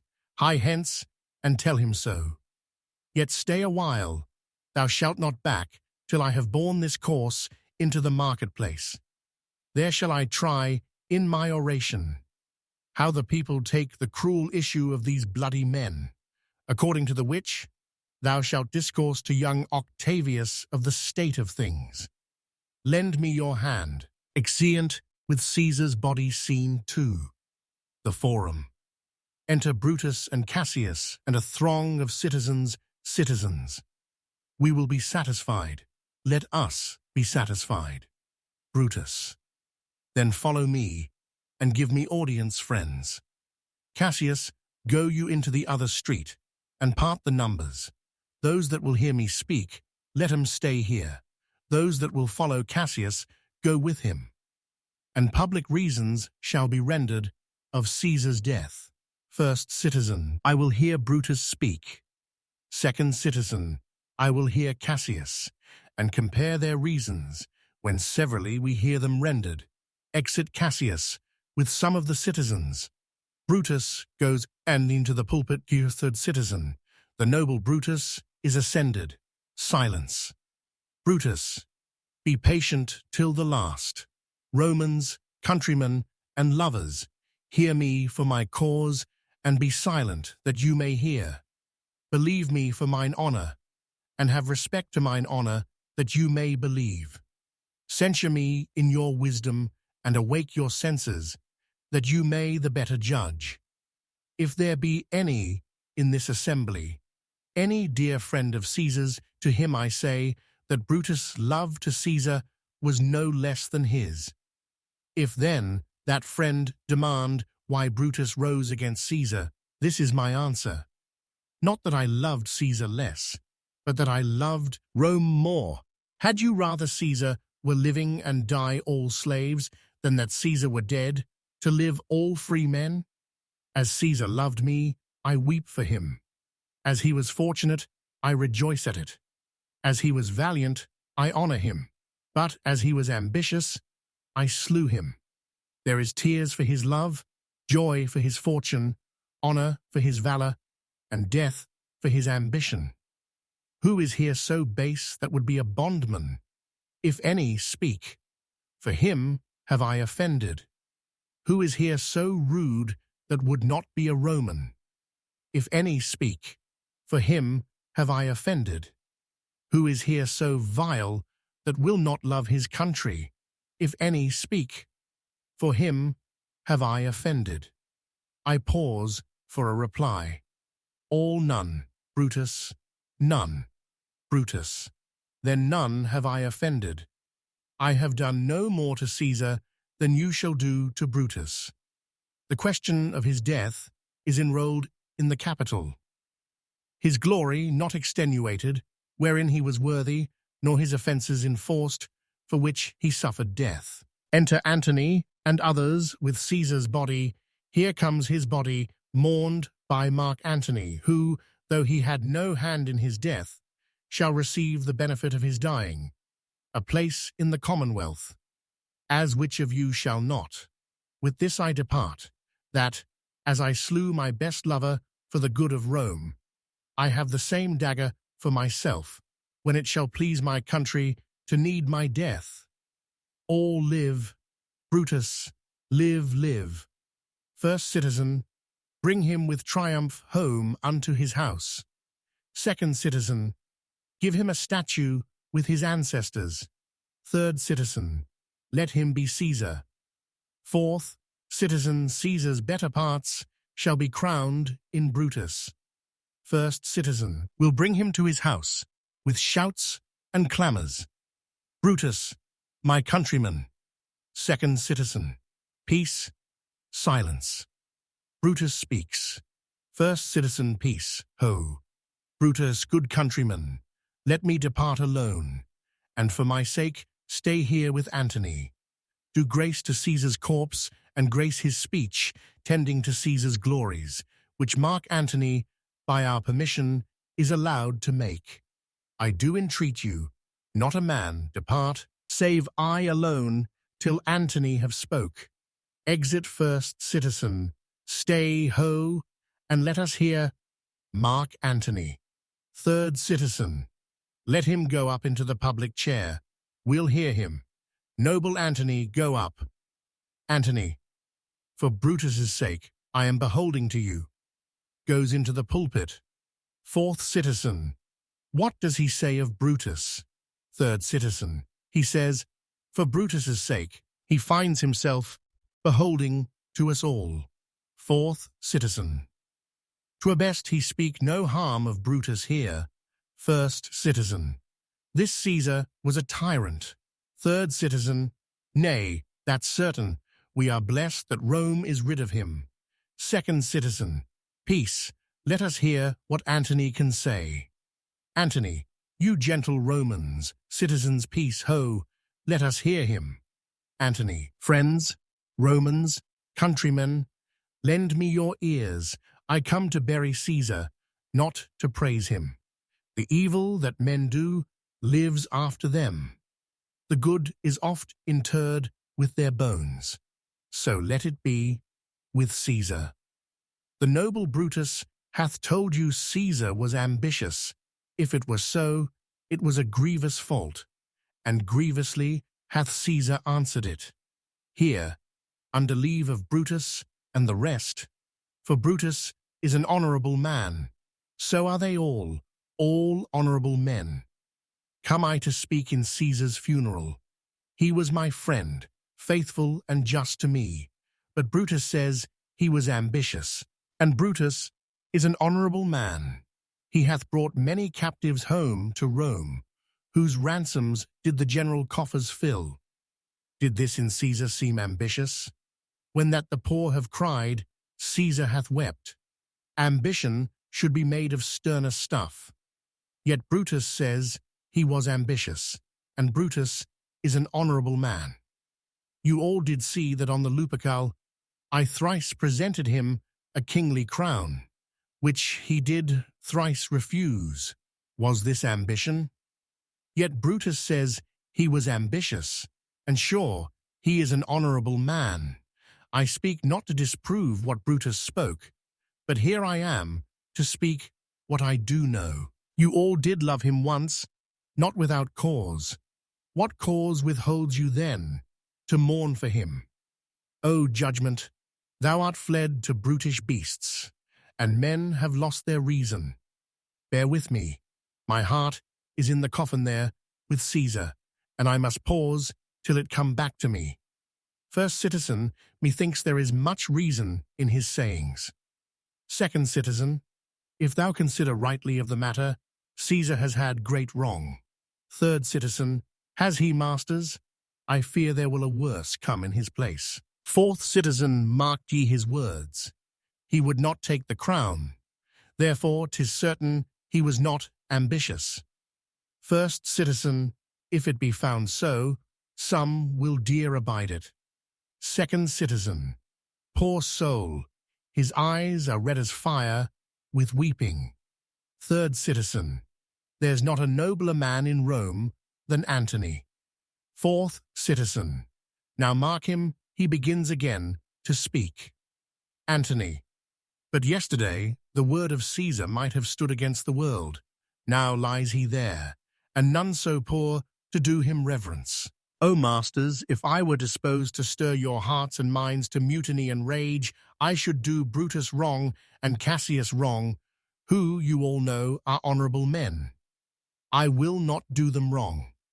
I rather choose to wrong the dead, to wrong myself and you, than I will wrong such honorable men. But here's a parchment, with the seal of Caesar. I found it in his closet. 'Tis his will. Let but the commons hear this testament, which, pardon me, I do not mean to read, and they would go and kiss dead Caesar's wounds, and dip their napkins in his sacred blood. Yea, beg a hair of him for memory, and dying, mention it within their wills, bequeathing it as a rich legacy unto their issue. Fourth citizen, we'll hear the will. Read it, Mark Antony, all the will, the will. We will hear Caesar's will. Antony, have patience, gentle friends. I must not read it. It is not meet you know how Caesar loved you. You are not wood, you are not stones, but men. And being men, bearing the will of Caesar, it will inflame you, it will make you mad. 'Tis good, you know not, that you are his heirs. For if you should, oh, what would come of it? Fourth citizen, read the will. We'll hear it, Antony. You shall read us the will, Caesar's will. Antony, will you be patient? Will you stay a while? I have o'ershot myself to tell you of it. I fear I wrong the honorable men whose daggers have stabbed Caesar. I do fear it. Fourth citizen, they were traitors, honorable men. All the will, the testament. Second citizen, they were villains, murderers. The will, read the will.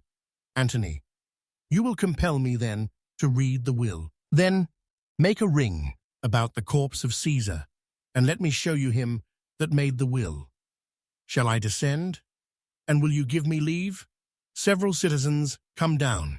Second citizen, descend. Third citizen, you shall have leave.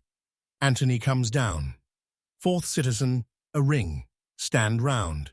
First citizen, stand from the hearse, stand from the body. Second citizen, room for Antony, most noble Antony. Antony, nay, press not so upon me, stand far off. Several citizens stand back, room, bear back. Antony, if you have tears, prepare to shed them now. You all do know this mantle. I remember the first time ever Caesar put it on. 'Twas on a summer's evening in his tent.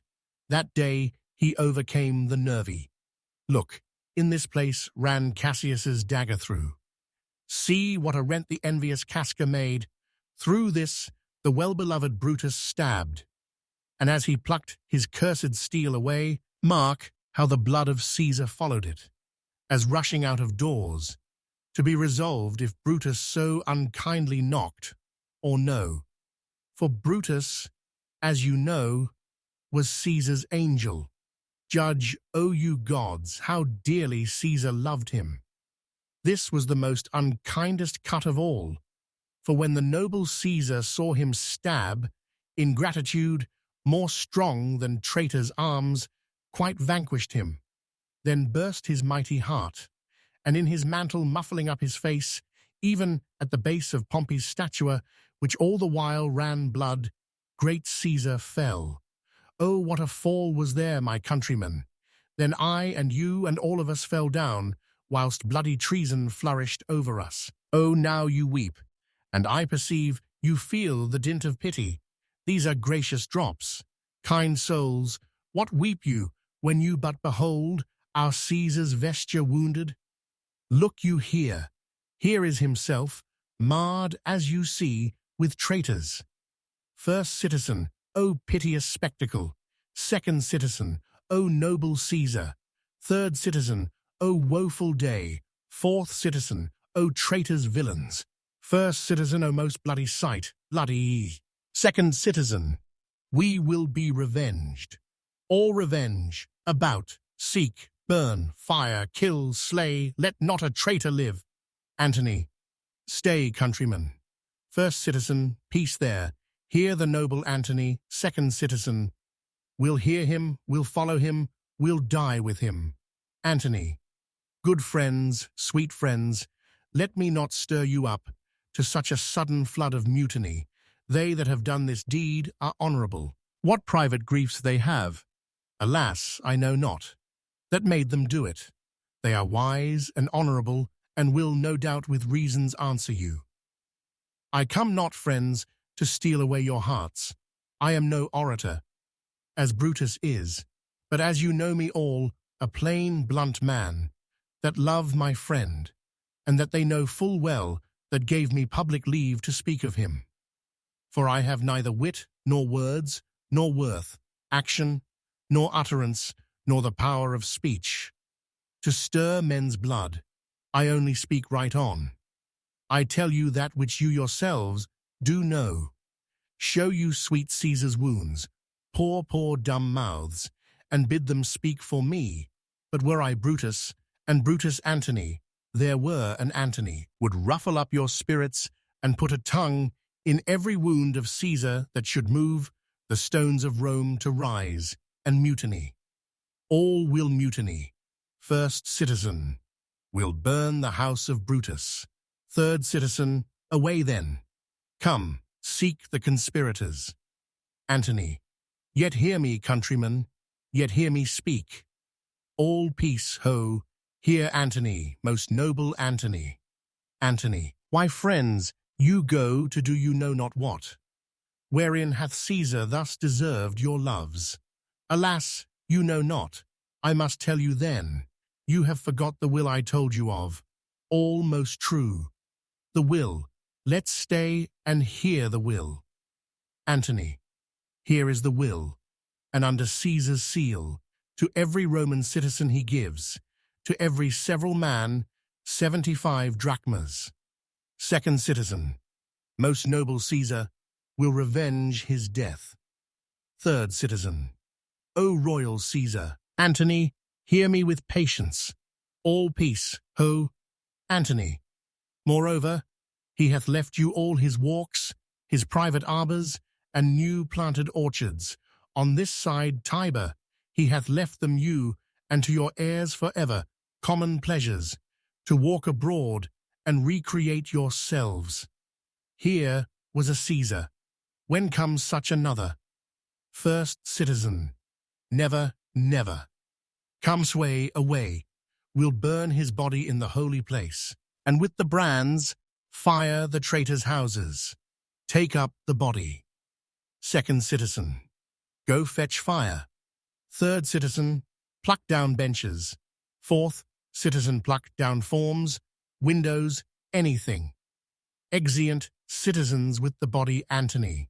Now let it work. Mischief, thou art afoot. Take thou what course thou wilt. Enter a servant.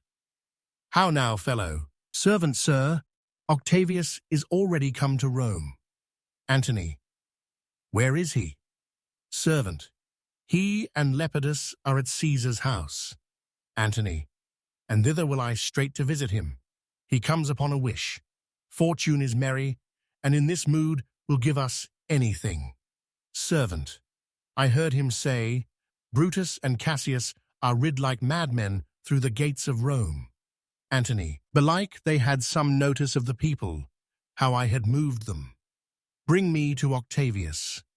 Exeunt scene 3, a street. Enter Cinna, the poet, Cinna the poet. I dreamt tonight that I did feast with Caesar, and things unlucky charge my fantasy. I have no will to wander forth of doors, yet something leads me forth. Enter citizens. First citizen, what is your name? Second citizen, whither are you going? Third citizen, where do you dwell? Fourth citizen, are you a married man or a bachelor? Second citizen, answer every man directly. First citizen, A and briefly. Fourth citizen, A and wisely. Third citizen, A, and truly you were best. Cinna the poet, what is my name? Whither am I going? Where do I dwell? Am I a married man or a bachelor? Then to answer every man directly and briefly, wisely and truly. Wisely I say, I am a bachelor. Second citizen, that's as much as to say, they are fools that marry. You'll bear me a bang for that, I fear. proceed, directly. Cinna, the poet. Directly, I am going to Caesar's funeral. First citizen. As a friend or an enemy? Cinna, the poet. As a friend. Second citizen. That matter is answered directly. Fourth citizen. For your dwelling, briefly. Cinna, the poet. Briefly, I dwell by the Capitol. Third citizen. Your name, sir. Truly. Cinna, the poet. Truly, my name is Cinna. First citizen. Tear him to pieces. He's a conspirator. Cinna, the poet. I am Cinna, the poet. I am Cinna, the poet. Fourth citizen. Tear him for his bad verses. Tear him for his bad verses. Cinna, the poet. I am not Cinna, the conspirator. Fourth citizen. It is no matter, his name's Cinna. Pluck but his name out of his heart, and turn him going. Third citizen. Tear him, tear him. Come, brands ho, firebrands, to Brutus, to Cassius, burn all, some to Decius's house, and some to Casca's, some to Ligarius. Away go. Exeunt, Act 4, Scene 1, a house in Rome. Antony, Octavius, and Lepidus. Seated at a table, Antony, these many then shall die. Their names are pricked. Octavius. Your brother too must die. Consent you, Lepidus? Lepidus. I do consent. Octavius. Prick him down, Antony. Lepidus. Upon condition, Publius shall not live. Who is your sister's son? Mark Antony. Antony. He shall not live. Look, with a spot I damn him. But Lepidus, go you to Caesar's house. Fetch the will hither, and we shall determine how to cut off some charge in legacies. Lepidus. What shall I find you here? Octavius. Or here? Or at the Capitol? Exit. Lepidus. Antony. This is a slight, unmeritable man, meet to be sent on errands. Is it fit? The threefold world divided, he should stand, one of the three, to share it? Octavius. So you thought him, and took his voice, who should be pricked to die, in our black sentence and prescription. Antony, Octavius, I have seen more days than you, and though we lay these honours on this man, to ease ourselves of divers slanderous loads, he shall but bear them as the ass bears gold, to groan and sweat under the business, either led or driven, as we point the way, and having brought our treasure where we will, then take we down his load, and turn him off, like to the empty ass, to shake his ears, and graze in commons. Octavius. You may do your will, but he's a tried and valiant soldier. Antony. So is my horse, Octavius, and for that I do appoint him store of provender. It is a creature that I teach to fight, to wind, to stop, to run directly on, his corporal motion governed by my spirit. And, in some taste, is Lepidus but so. He must be taught, and trained, and bid go forth. A barren, spirited fellow, one that feeds on abjects, oughts, and imitations, which, out of use and staled by other men, begin his fashion. Do not talk of him, but as a property. And now, Octavius, listen great things. Brutus and Cassius are levying powers. We must straight make head. Therefore let our alliance be combined, our best friends made, our means stretched, and let us presently go sit in council, how covert matters may be best disclosed, and open perils surest answered. Octavius, let us do so, for we are at the stake, and bade about with many enemies, and some that smile have in their hearts, I fear, millions of mischiefs. Exeunt Scene 2, camp near Sardis. Before Brutus's tent. Drum, enter Brutus, Lucilius, Lucius, and soldiers. Titinius and Pindarus meeting them. Brutus, stand ho, Lucilius. Give the word ho, and stand. Brutus. What now, Lucilius? Is Cassius near? Lucilius, he is at hand, and Pindarus is come to do you salutation from his master. Brutus, he greets me well. Your master Pindarus, in his own change or by ill officers, hath given me some worthy cause to wish things done, undone. But if he be at hand, I shall be satisfied.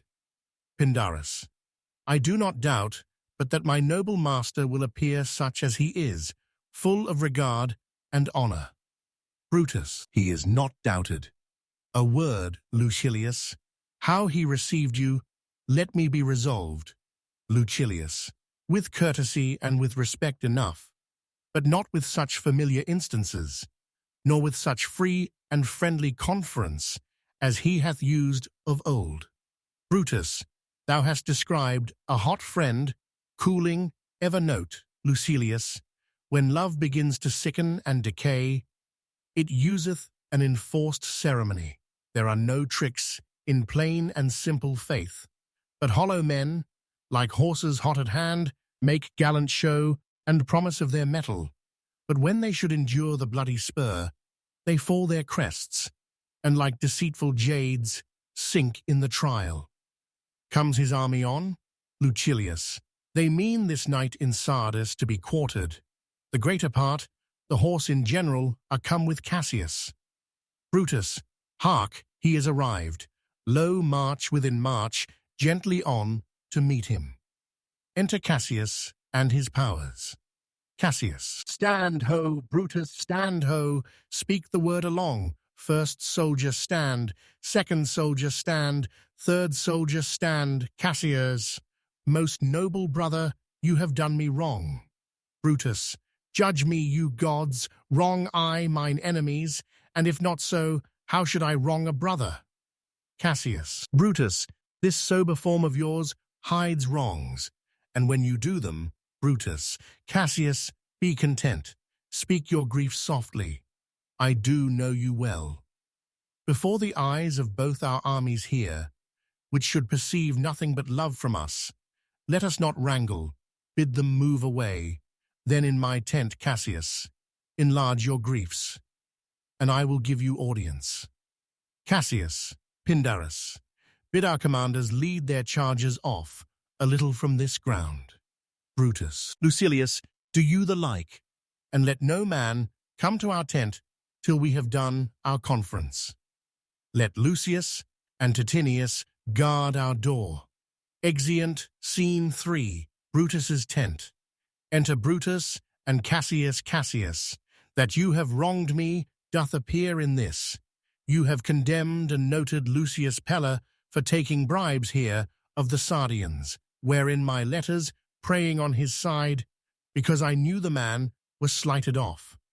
Brutus, you wronged yourself to write in such a case. Cassius, in such a time as this, it is not meet that every nice offence should bear his comment. Brutus, let me tell you, Cassius, you yourself are much condemned to have an itching palm, to sell and mart your officers for gold to undeservers. Cassius, I an itching palm. You know that you are Brutus that speak this, or by the gods, this speech were else your last.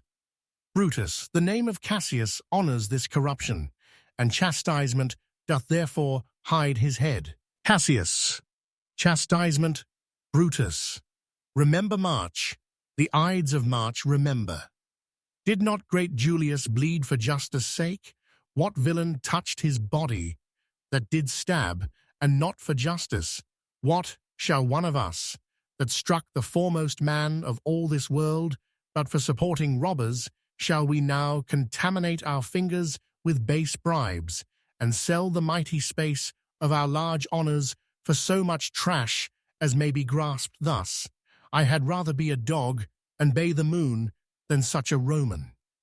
Cassius, Brutus, bay not me, I'll not endure it, you forget yourself to hedge me in. I am a soldier, I, older in practice, abler than yourself, to make conditions. Brutus, go to, you are not, Cassius. Cassius, I am. Brutus, I say you are not. Cassius, urge me no more, I shall forget myself. Have mind upon your health, tempt me no further. Brutus. Away, slight man. Cassius. Is it possible? Brutus. Hear me, for I will speak. Must I give way and room to your rash choler? Shall I be frighted when a madman stares? Cassius. O ye gods, must I endure all this? Brutus. All this, aye, more. Fret till your proud heart break.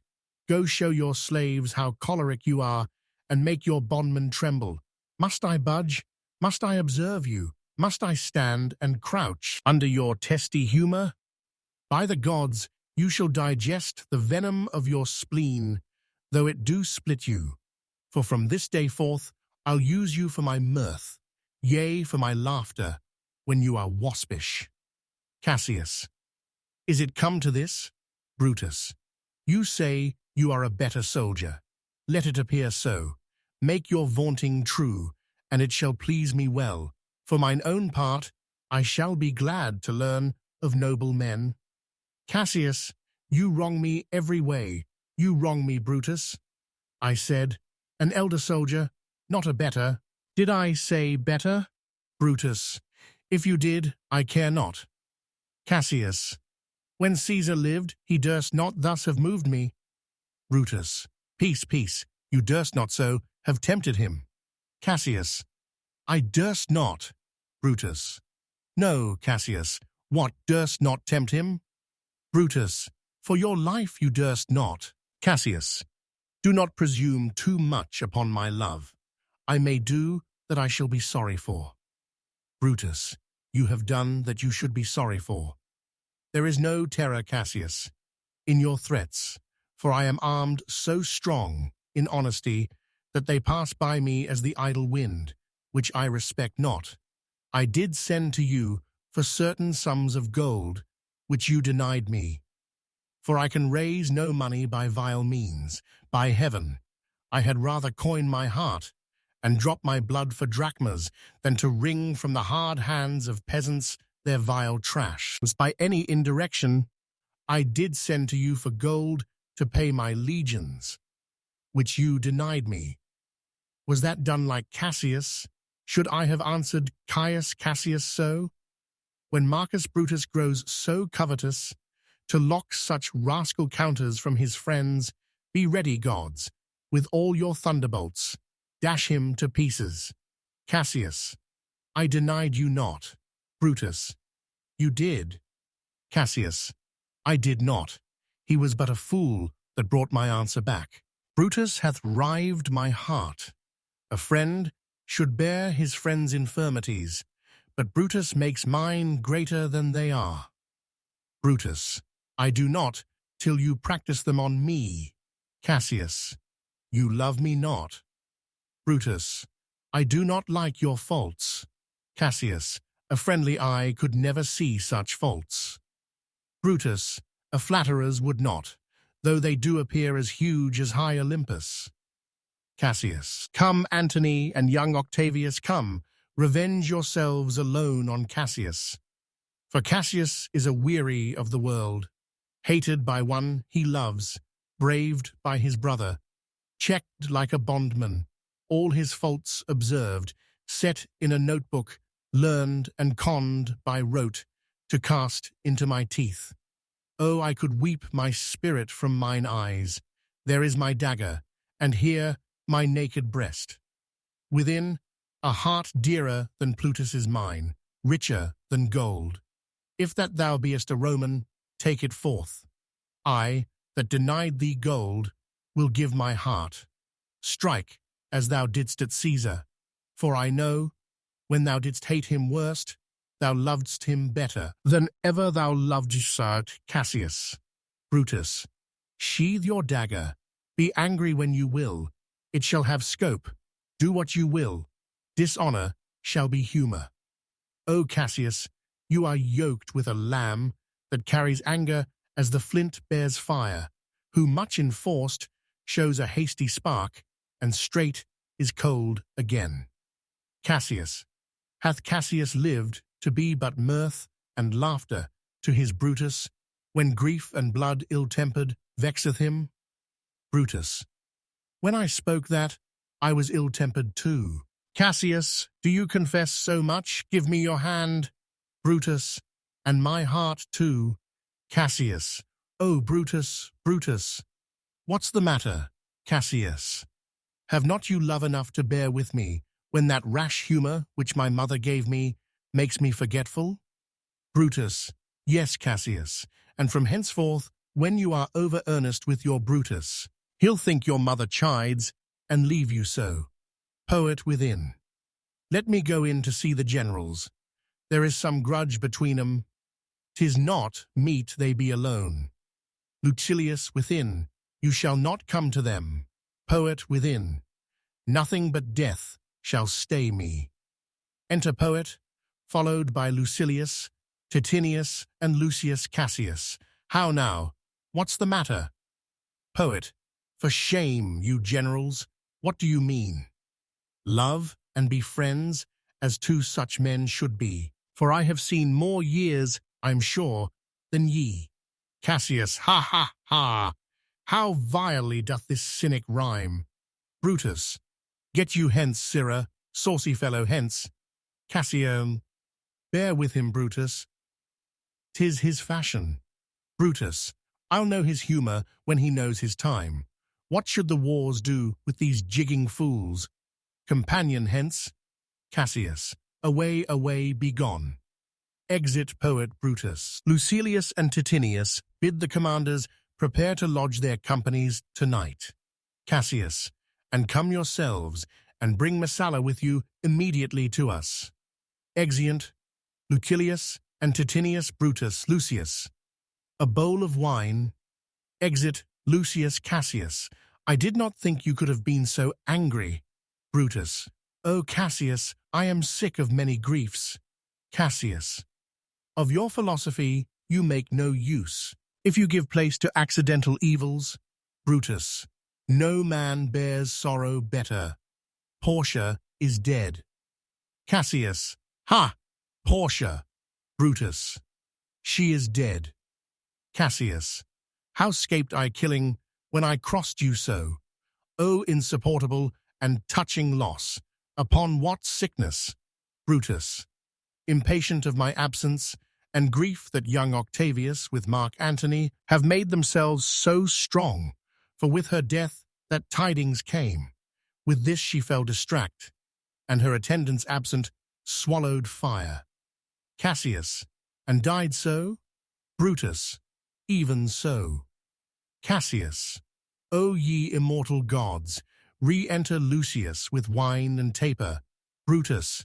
Speak no more of her. Give me a bowl of wine. In this I bury all unkindness, Cassius. Cassius. My heart is thirsty for that noble pledge.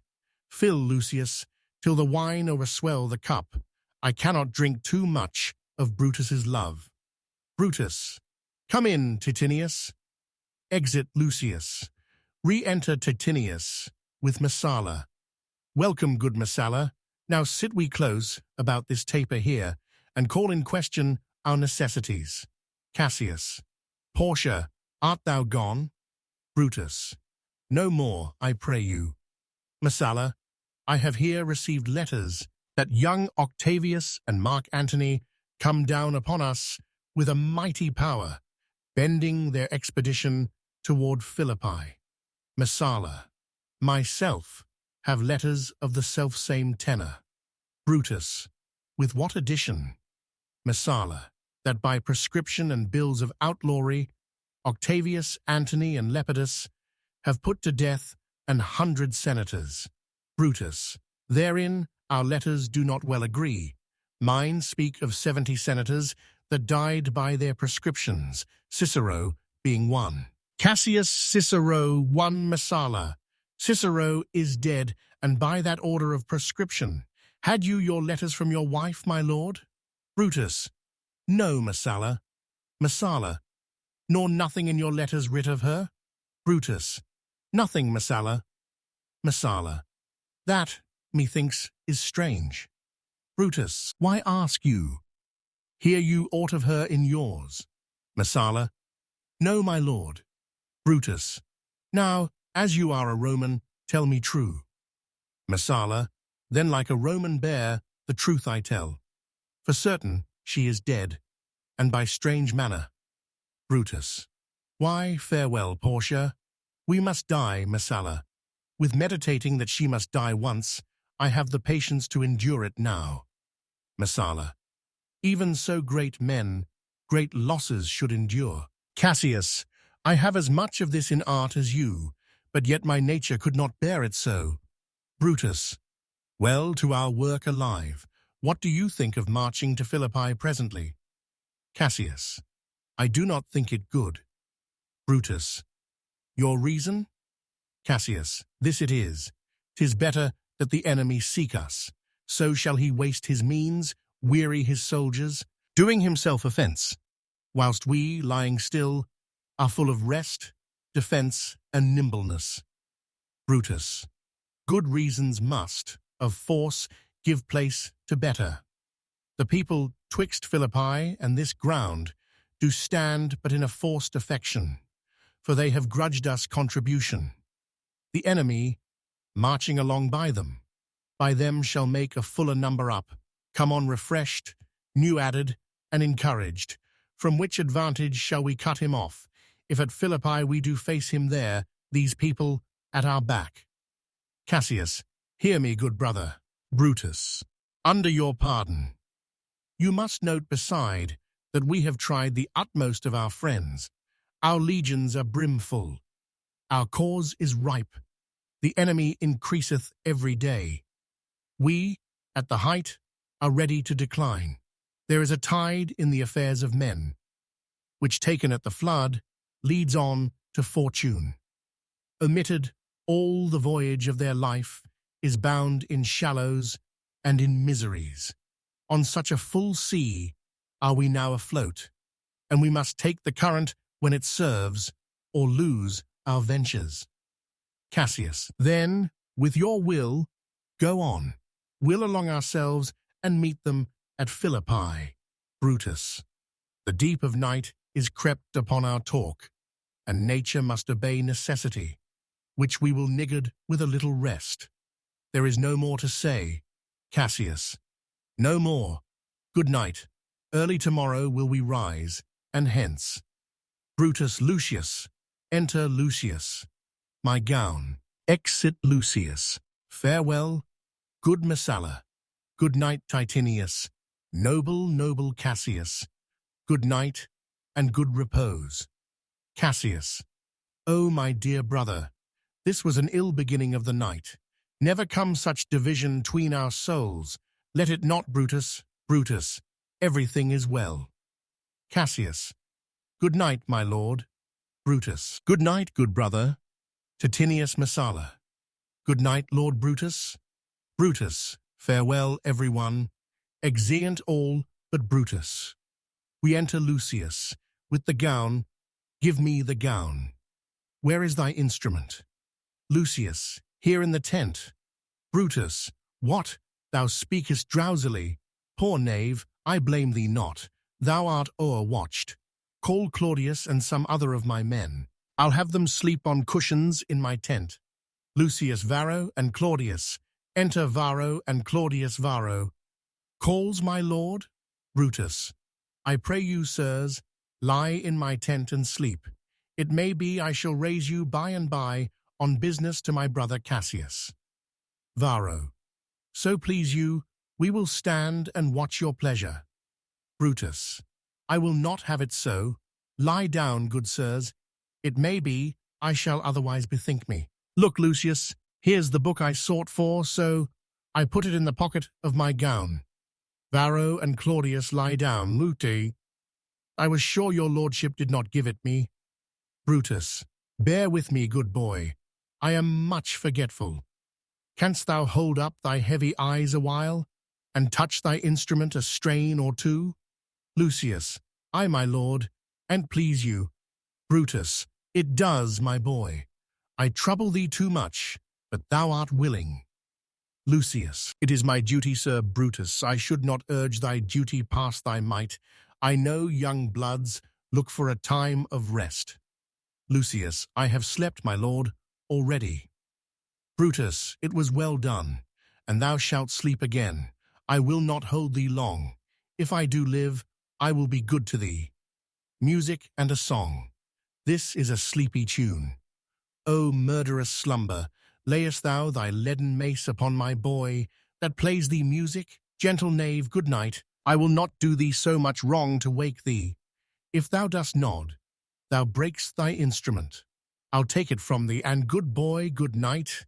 Let me see. Is not the leaf turned down where I left reading? Here it is, I think.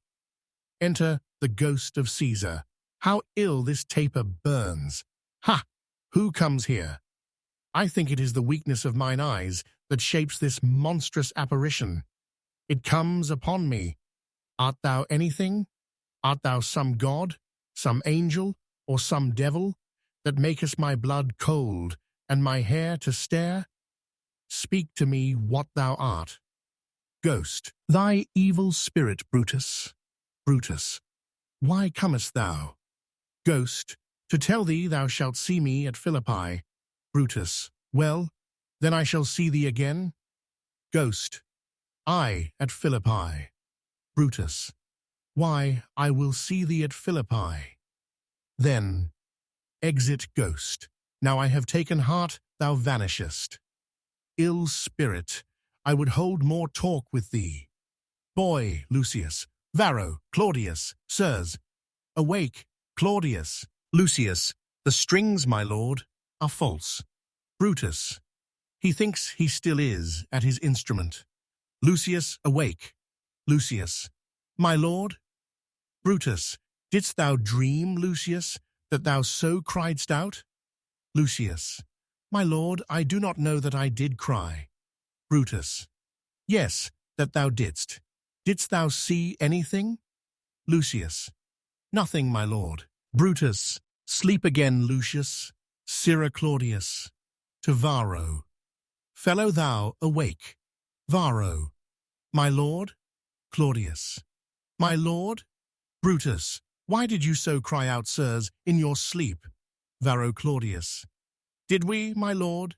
Brutus, I saw you anything? Varro, no, my lord, I saw nothing. Claudius, nor I, my lord. Brutus, go and commend me to my brother Cassius. Bid him set on his powers betimes before, and we will follow. Varro Claudius, it shall be done, my lord. Exeunt. Act 5, Scene 1. The plains of Philippi. Enter Octavius, Antony, and their army. Octavius, now Antony, our hopes are answered. You said the enemy would not come down, but keep the hills and upper regions. It proves not so. Their battles are at hand. They mean to warn us at Philippi here, answering before we do demand of them. Antony, tut, I am in their bosoms, and I know wherefore they do it. They could be content to visit other places, and come down, with fearful bravery, thinking by this face to fasten in our thoughts that they have courage. But 'tis not so. Enter a messenger. Messenger, prepare you, generals. The enemy comes on in gallant show. Their bloody sign of battle is hung out, and something to be done immediately. Antony Octavius, lead your battle softly on. Upon the left hand of the even field. Octavius, upon the right hand, keep thou the left. Antony, why do you cross me in this exigent? Octavius, I do not cross you, but I will do so. March. Drum. Enter Brutus, Cassius, and their army, Lucilius, Titinius, Messala, and others. Brutus, they stand, and would have parley. Cassius, stand fast, Titinius. We must out and talk. Octavius, mark Antony. Shall we give sign of battle? Antony, no, Caesar. We will answer on their charge. Make forth. The generals would have some words. Octavius, stir not until the signal. Brutus, words before blows. Is it so, countrymen? Octavius, Not that we love words better as you do, Brutus. Good words are better than bad strokes, Octavius. Antony. In your bad strokes, Brutus, you give good words. Witness the hole you made in Caesar's heart, crying, "Long live, hail Caesar, Cassius." Antony, the posture of your blows are yet unknown, but for your words they rob the hibbler bees and leave them honeyless. Antony, not stingless too. Brutus, oh yes, and soundless too, for you have stolen their buzzing, Antony, and very wisely threat before you sting. Antony, villains, you did not so. When your vile daggers hacked one another in the sides of Caesar, you showed your teeth like apes, and fawned like hounds, and bowed like bondmen, kissing Caesar's feet, whilst damned Casca, like a cur, behind struck Caesar on the neck. O you flatterers, Cassius flatterers! Now, Brutus, thank yourself. This tongue had not offended so today, if Cassius might have ruled. Octavius. Come, come, the cause. If arguing make us sweat, the proof of it will turn to redder drops. Look, I draw a sword against conspirators. When think you that the sword goes up again? Never, till Caesar's 33 wounds be well avenged, or till another Caesar have added slaughter to the sword of traitors. Brutus Caesar, thou canst not die by traitors' hands, unless thou bringst them with thee. Octavius. So I hope I was not born to die on Brutus's sword. Brutus. Oh, if thou wert the noblest of thy strain, young man, thou couldst not die more honourable. Cassius. A peevish schoolboy, worthless of such honour, joined with a masker and a reveller. Antony. Old Cassius still. Octavius. Come, Antony, away. Defiance, traitors, hurl we in your teeth. If you dare fight today, come to the field. If not, when you have stomachs. Exeunt Octavius, Antony, and their army Cassius. Why now blow wind, swell billow, and swim bark? The storm is up, and all is on the hazard. Brutus. Ho, Lucilius. Hark, a word with you. Lucilius, standing forth. My lord? Brutus and Lucilius converse apart. Cassius Messala. Messala, standing forth. What says my general? Cassius. Messala. This is my birthday, as this very day was Cassius born. Give me thy hand, Messala. Be thou my witness that against my will, as Pompey was, am I compelled to set upon one battle all our liberties. You know that I held Epicurus strong, and his opinion, now I change my mind, and partly credit things that do presage. Coming from Sardis, on our former ensign, 2 mighty eagles fell, and there they perched, gorging and feeding from our soldiers' hands, who to Philippi here consorted us. This morning are they fled away and gone, and in their steads do ravens, crows, and kites fly o'er our heads and downward look on us, as we were sickly prey. Their shadows seem a canopy most fatal, under which our army lies, ready to give up the ghost. Messala. Believe not so. Cassius. I but believe it partly, for I am fresh of spirit and resolved to meet all perils very constantly. Brutus. Even so, Lucilius. Cassius. Now, most noble Brutus, the gods today stand friendly, that we may, lovers in peace, lead on our days to age. But since the affairs of men rest still uncertain, let's reason with the worst that may befall. If we do lose this battle, then is this the very last time we shall speak together. What are you then determined to do? Brutus, even by the rule of that philosophy by which I did blame Cato for the death which he did give himself, I know not how, but I do find it cowardly and vile, for fear of what might fall, so to prevent the time of life, arming myself with patience to stay the providence of some high powers that govern us below. Cassius. Then, if we lose this battle, you are contented to be led in triumph thorough the streets of Rome? Brutus. No, Cassius, no. Think not, thou noble Roman, that ever Brutus will go bound to Rome.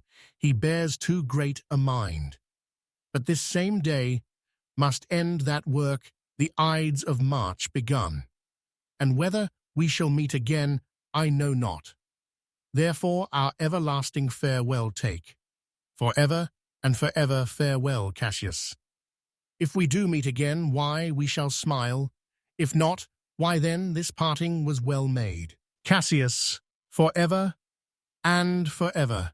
Farewell, Brutus. If we do meet again, we'll smile indeed. If not, 'tis true, this parting was well made. Brutus, why then lead on? Oh, that a man might know the end of this day's business ere it come. But it sufficeth that the day will end, and then the end is known. Come, ho, away, exeunt, scene 2. The same, the field of battle. Alarum. Enter Brutus and Messala. Brutus, ride, Messala, ride, and give these bills unto the legions on the other side. Loud alarum, let them set on at once, for I perceive but cold demeanour in Octavius' wing, and sudden push gives them the overthrow.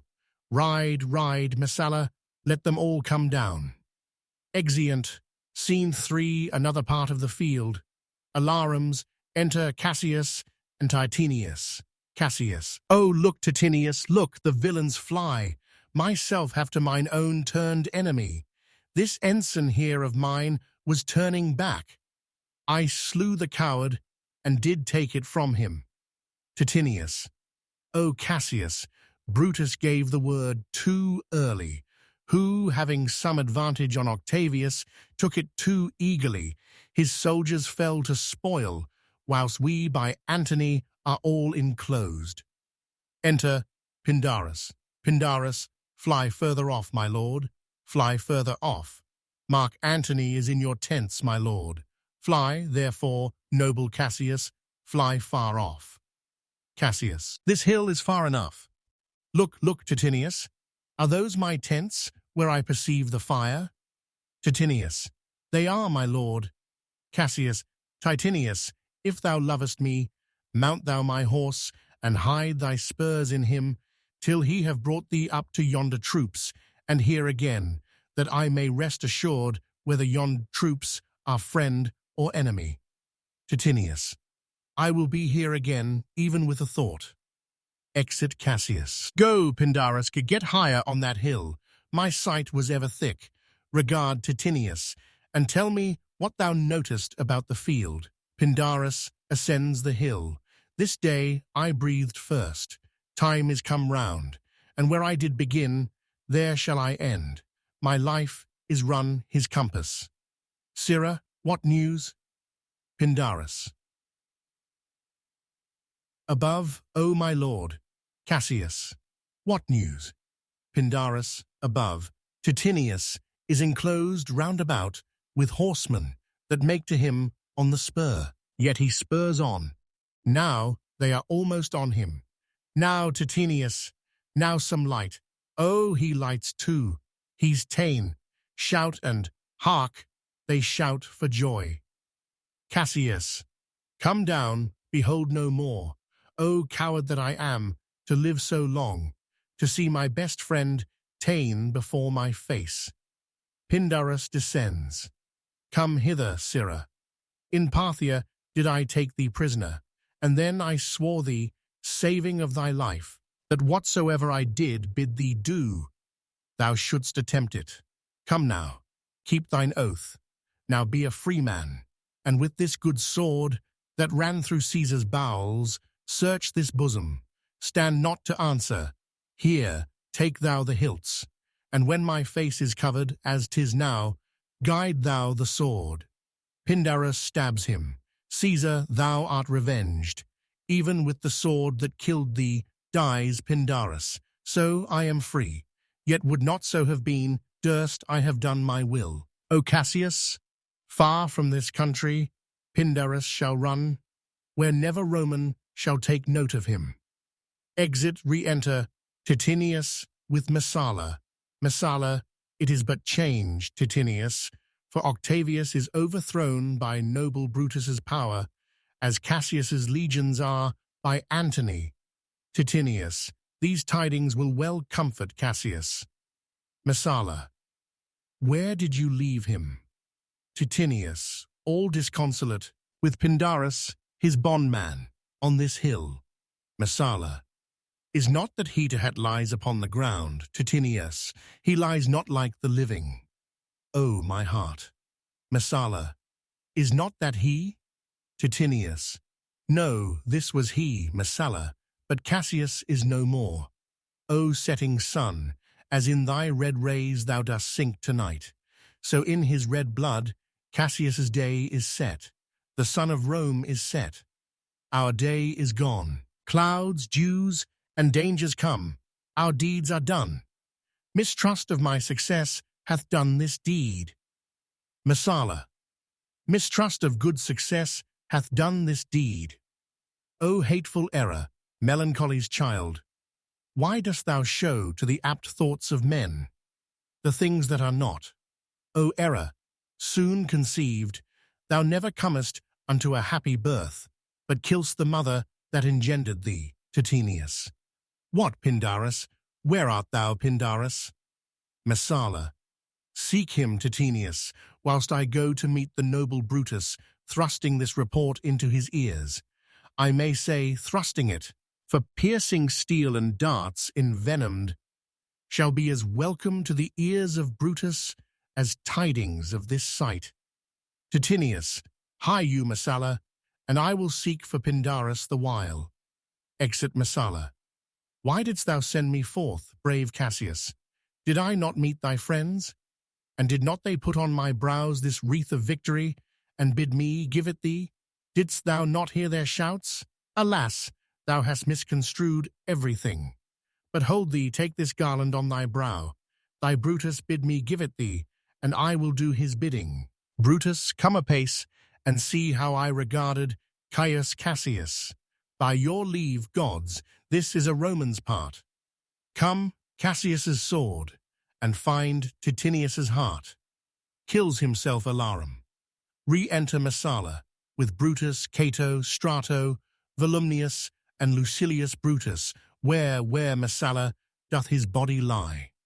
Messala, lo yonder, and Titinius mourning it. Brutus, Titinius's face is upward. Cato, he is slain. Brutus, O Julius Caesar, thou art mighty yet.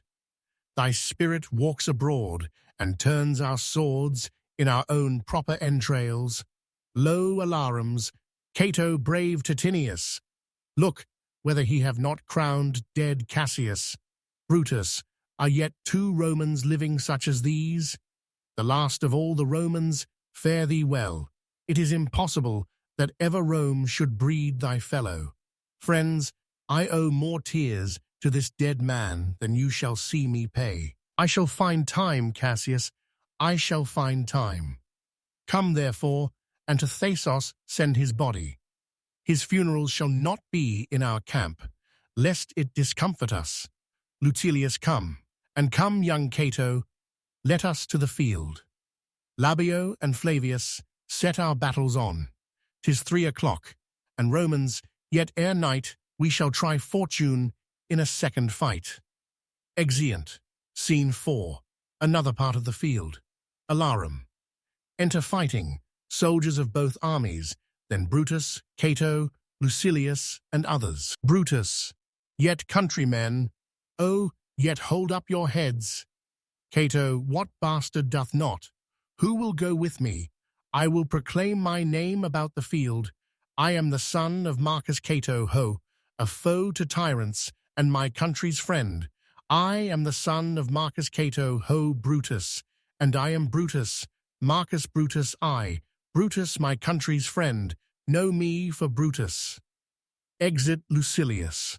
O young and noble Cato, art thou down? Why, now thou diest as bravely as Titinius, and mayst be honoured, being Cato's son. First soldier, yield, or thou diest. Lucilius, only I yield to die. There is so much that thou wilt kill me straight. Offering money, kill Brutus, and be honored in his death. First soldier, we must not, a noble prisoner. Second soldier, room. Ho! Tell Antony Brutus is ta'en. First soldier, I'll tell the news. Here comes the general. Enter Antony. Brutus is ta'en. Brutus is ta'en, my lord. Antony. Where is he? Lucilius. Safe, Antony. Brutus is safe enough. I dare assure thee that no enemy shall ever take alive the noble Brutus. The gods defend him from so great a shame. When you do find him, or alive or dead, he will be found like Brutus, like himself. Antony. This is not Brutus, friend, but I assure you, a prize no less in worth. Keep this man safe. Give him all kindness. I had rather have such men my friends than enemies. Go on, and see whether Brutus be alive or dead, and bring us word unto Octavius's tent how everything is chanced. Exeunt Scene 5. Another part of the field. Enter Brutus, Dardanius, Clitus, Strato, and Volumnius Brutus. Come, poor remains of friends, rest on this rock. Clitus, Statilius showed the torchlight, but my lord, he came not back. He is, or ta'en, or slain. Brutus. Sit thee down, Clitus. Slaying is the word. It is a deed in fashion. Hark thee, Clitus, whispers Clitus. What, I, my lord? No, not for all the world. Brutus. Peace then, no words. Clitus. I'll rather kill myself. Brutus. Hark thee, Dardanius, whispers Dardanius. Shall I do such a deed? Clitus. O Dardanius, Dardanius, O Clitus, Clitus. What ill request did Brutus make to thee? Dardanius. To kill him, Clitus. Look, he meditates, Clitus. Now is that noble vessel full of grief, that it runs over even at his eyes. Brutus. Come hither, good Volumnius. List a word. Volumnius. What says my lord? Brutus. Why, this, Volumnius. The ghost of Caesar hath appeared to me several times by night, at Sardis once, and this last night, here, in Philippi fields. I know my hour is come. Volumnius. Not so, my lord. Brutus. Nay, I am sure it is. Volumnius. Thou seest the world, Volumnius, how it goes. Our enemies have beat us to the pit. Lo, alarums, it is more worthy to leap in ourselves than tarry till they push us. Good Volumnius, thou knowest that we two went to school together. Even for that, our love of old, I prithee, hold thou my sword hilts, whilst I run on it. Volumnius. That's not an office for a friend, my lord. Alarum still, Clitus, fly, fly, my lord. There is no tarrying here. Brutus. Farewell to you, and you, and you, Volumnius. Strato, thou hast been all this while asleep. Farewell to thee too, Strato. Countrymen, my heart doth joy that yet in all my life I found no man, but he was true to me. I shall have glory by this losing day, more than Octavius and Mark Antony by this vile conquest shall attain unto. So fare you well at once, for Brutus' tongue hath almost ended his life's history. Night hangs upon mine eyes, my bones would rest, that have but laboured to attain this hour. Alarum. Cry within, fly, fly, fly, Clitus. Fly, my lord, fly, Brutus. Hence, I will follow. Exeunt Litus, Dardanius, and Volumnius. I prithee, Strato, stay thou by thy lord. Thou art a fellow of a good respect. Thy life hath had some smatch of honour in it. Hold then my sword, and turn away thy face, while I do run upon it. Wilt thou, Strato? Strato. Give me your hand first. Fare you well, my lord. Brutus. Farewell, good Strato, runs on his sword Caesar. Now be still. I killed not thee with half so good a will. Dies alarum. Retreat. Enter Octavius, Antony, Messala, Lucilius, and the army Octavius. What man is that? Messala. My master's man. Strato, where is thy master? Strato. Free from the bondage you are in, Messala. The conquerors can but make a fire of him, for Brutus only overcame himself, and no man else hath honour by his death. Lucilius. So Brutus should be found. I thank thee, Brutus, that thou hast proved Lucilius's saying true. Octavius. All that served Brutus, I will entertain them. Fellow, wilt thou bestow thy time with me? Strato. Aye, if Messala will prefer me to you. Octavius. Do so, good Messala. Messala. How died my master, Strato? Strato. I held the sword, and he did run on it. Messala. Octavius. Then take him to follow thee, that did the latest service to my master. Antony. This was the noblest Roman of them all. All the conspirators, save only he, did that they did in envy of great Caesar. He only, in a general honest thought and common good to all, made one of them. His life was gentle, and the elements so mixed in him that nature might stand up and say to all the world, this was a man. Octavius. According to his virtue, let us use him, with all respect and rites of burial. Within my tent, his bones tonight shall lie, most like a soldier, ordered honourably. So call the field to rest, and let's away to part the glories of this happy day.